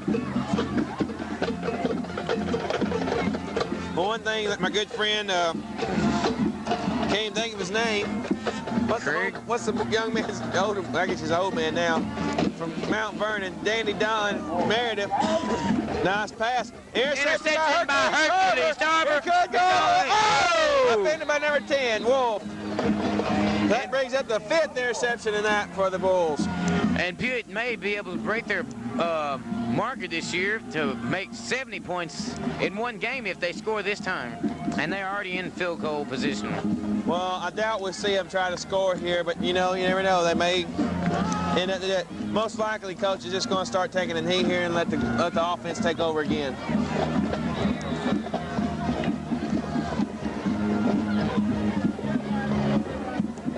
Again, ladies and gentlemen, it has been a pleasure, and we'd like to thank our sponsors for hosting this show. Without our sponsors, this wouldn't be possible. From all the fellas down Channel 54, we appreciate you watching this. And not only do we appreciate the sponsors, but y'all go down there and use those sponsors. You know, there's places to eat in Omaha and Naples that are just pretty good places to eat. Sperry just takes the knee, like I said, just going to let the clock run out. Just Michael under 2 Smith minutes. in the backfield again, almost breaking up the... Coach really has to warn him about that, though, because that boy's taking a knee, and they can't give him a roughing the passer.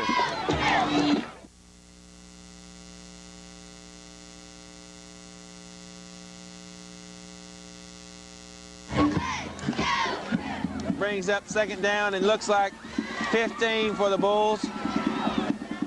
Just under a minute and a half left to go in the ball game.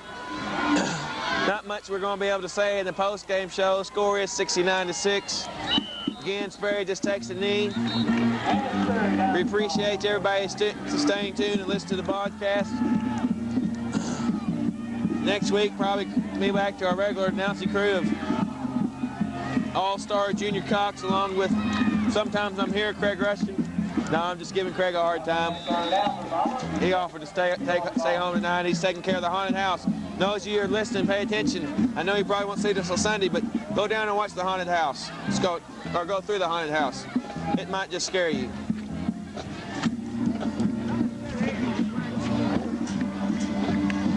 Again, I'd like to thank Casey Sartain. Even though this was his first attempt now, he did a fine job. Better than other replacements I had this year. And I appreciate every effort. 20 seconds left to go in the ball game. Probably the last play of the game. Again, score is 69-6. And I do say 6. Rivercrest deserves every credit they have for scoring against this fine defensive team. See you next week when we play the Honey Grove for our last home game of the year. Again, score is 69-6. This is Junior Cox along with Mike Ross on camera and filling in for Craig Rush and Casey Sartain. Good night. First National Bank of Hugh Springs, Omaha office, offering free checking, senior citizens accounts, check card, debit card service for your checking account, personal loans, home equity loans, real estate loans, 24-hour customer service. Our lobby is open 9 to 3 Monday through Thursday and until 5:30 on Friday. Our drive-thru is open 8:30 to 3 Monday through Thursday and until 5:30 on Friday. First National Bank of Hugh Springs, Omaha office, a Brahma Pride supporter. Sunspots. They're a sneaky little enemy that interrupts your sleep. They follow you from room to room and interfere with things you like to do. That's why Hunter Douglas created new Light Lines mini blinds. They keep out the light that ordinary mini blinds can't, so only the beauty shines through. New Light Lines mini blinds from Hunter Douglas. It's what you don't see that makes the difference. And with locations throughout the East Texas and Louisiana area, there's a blind place near you.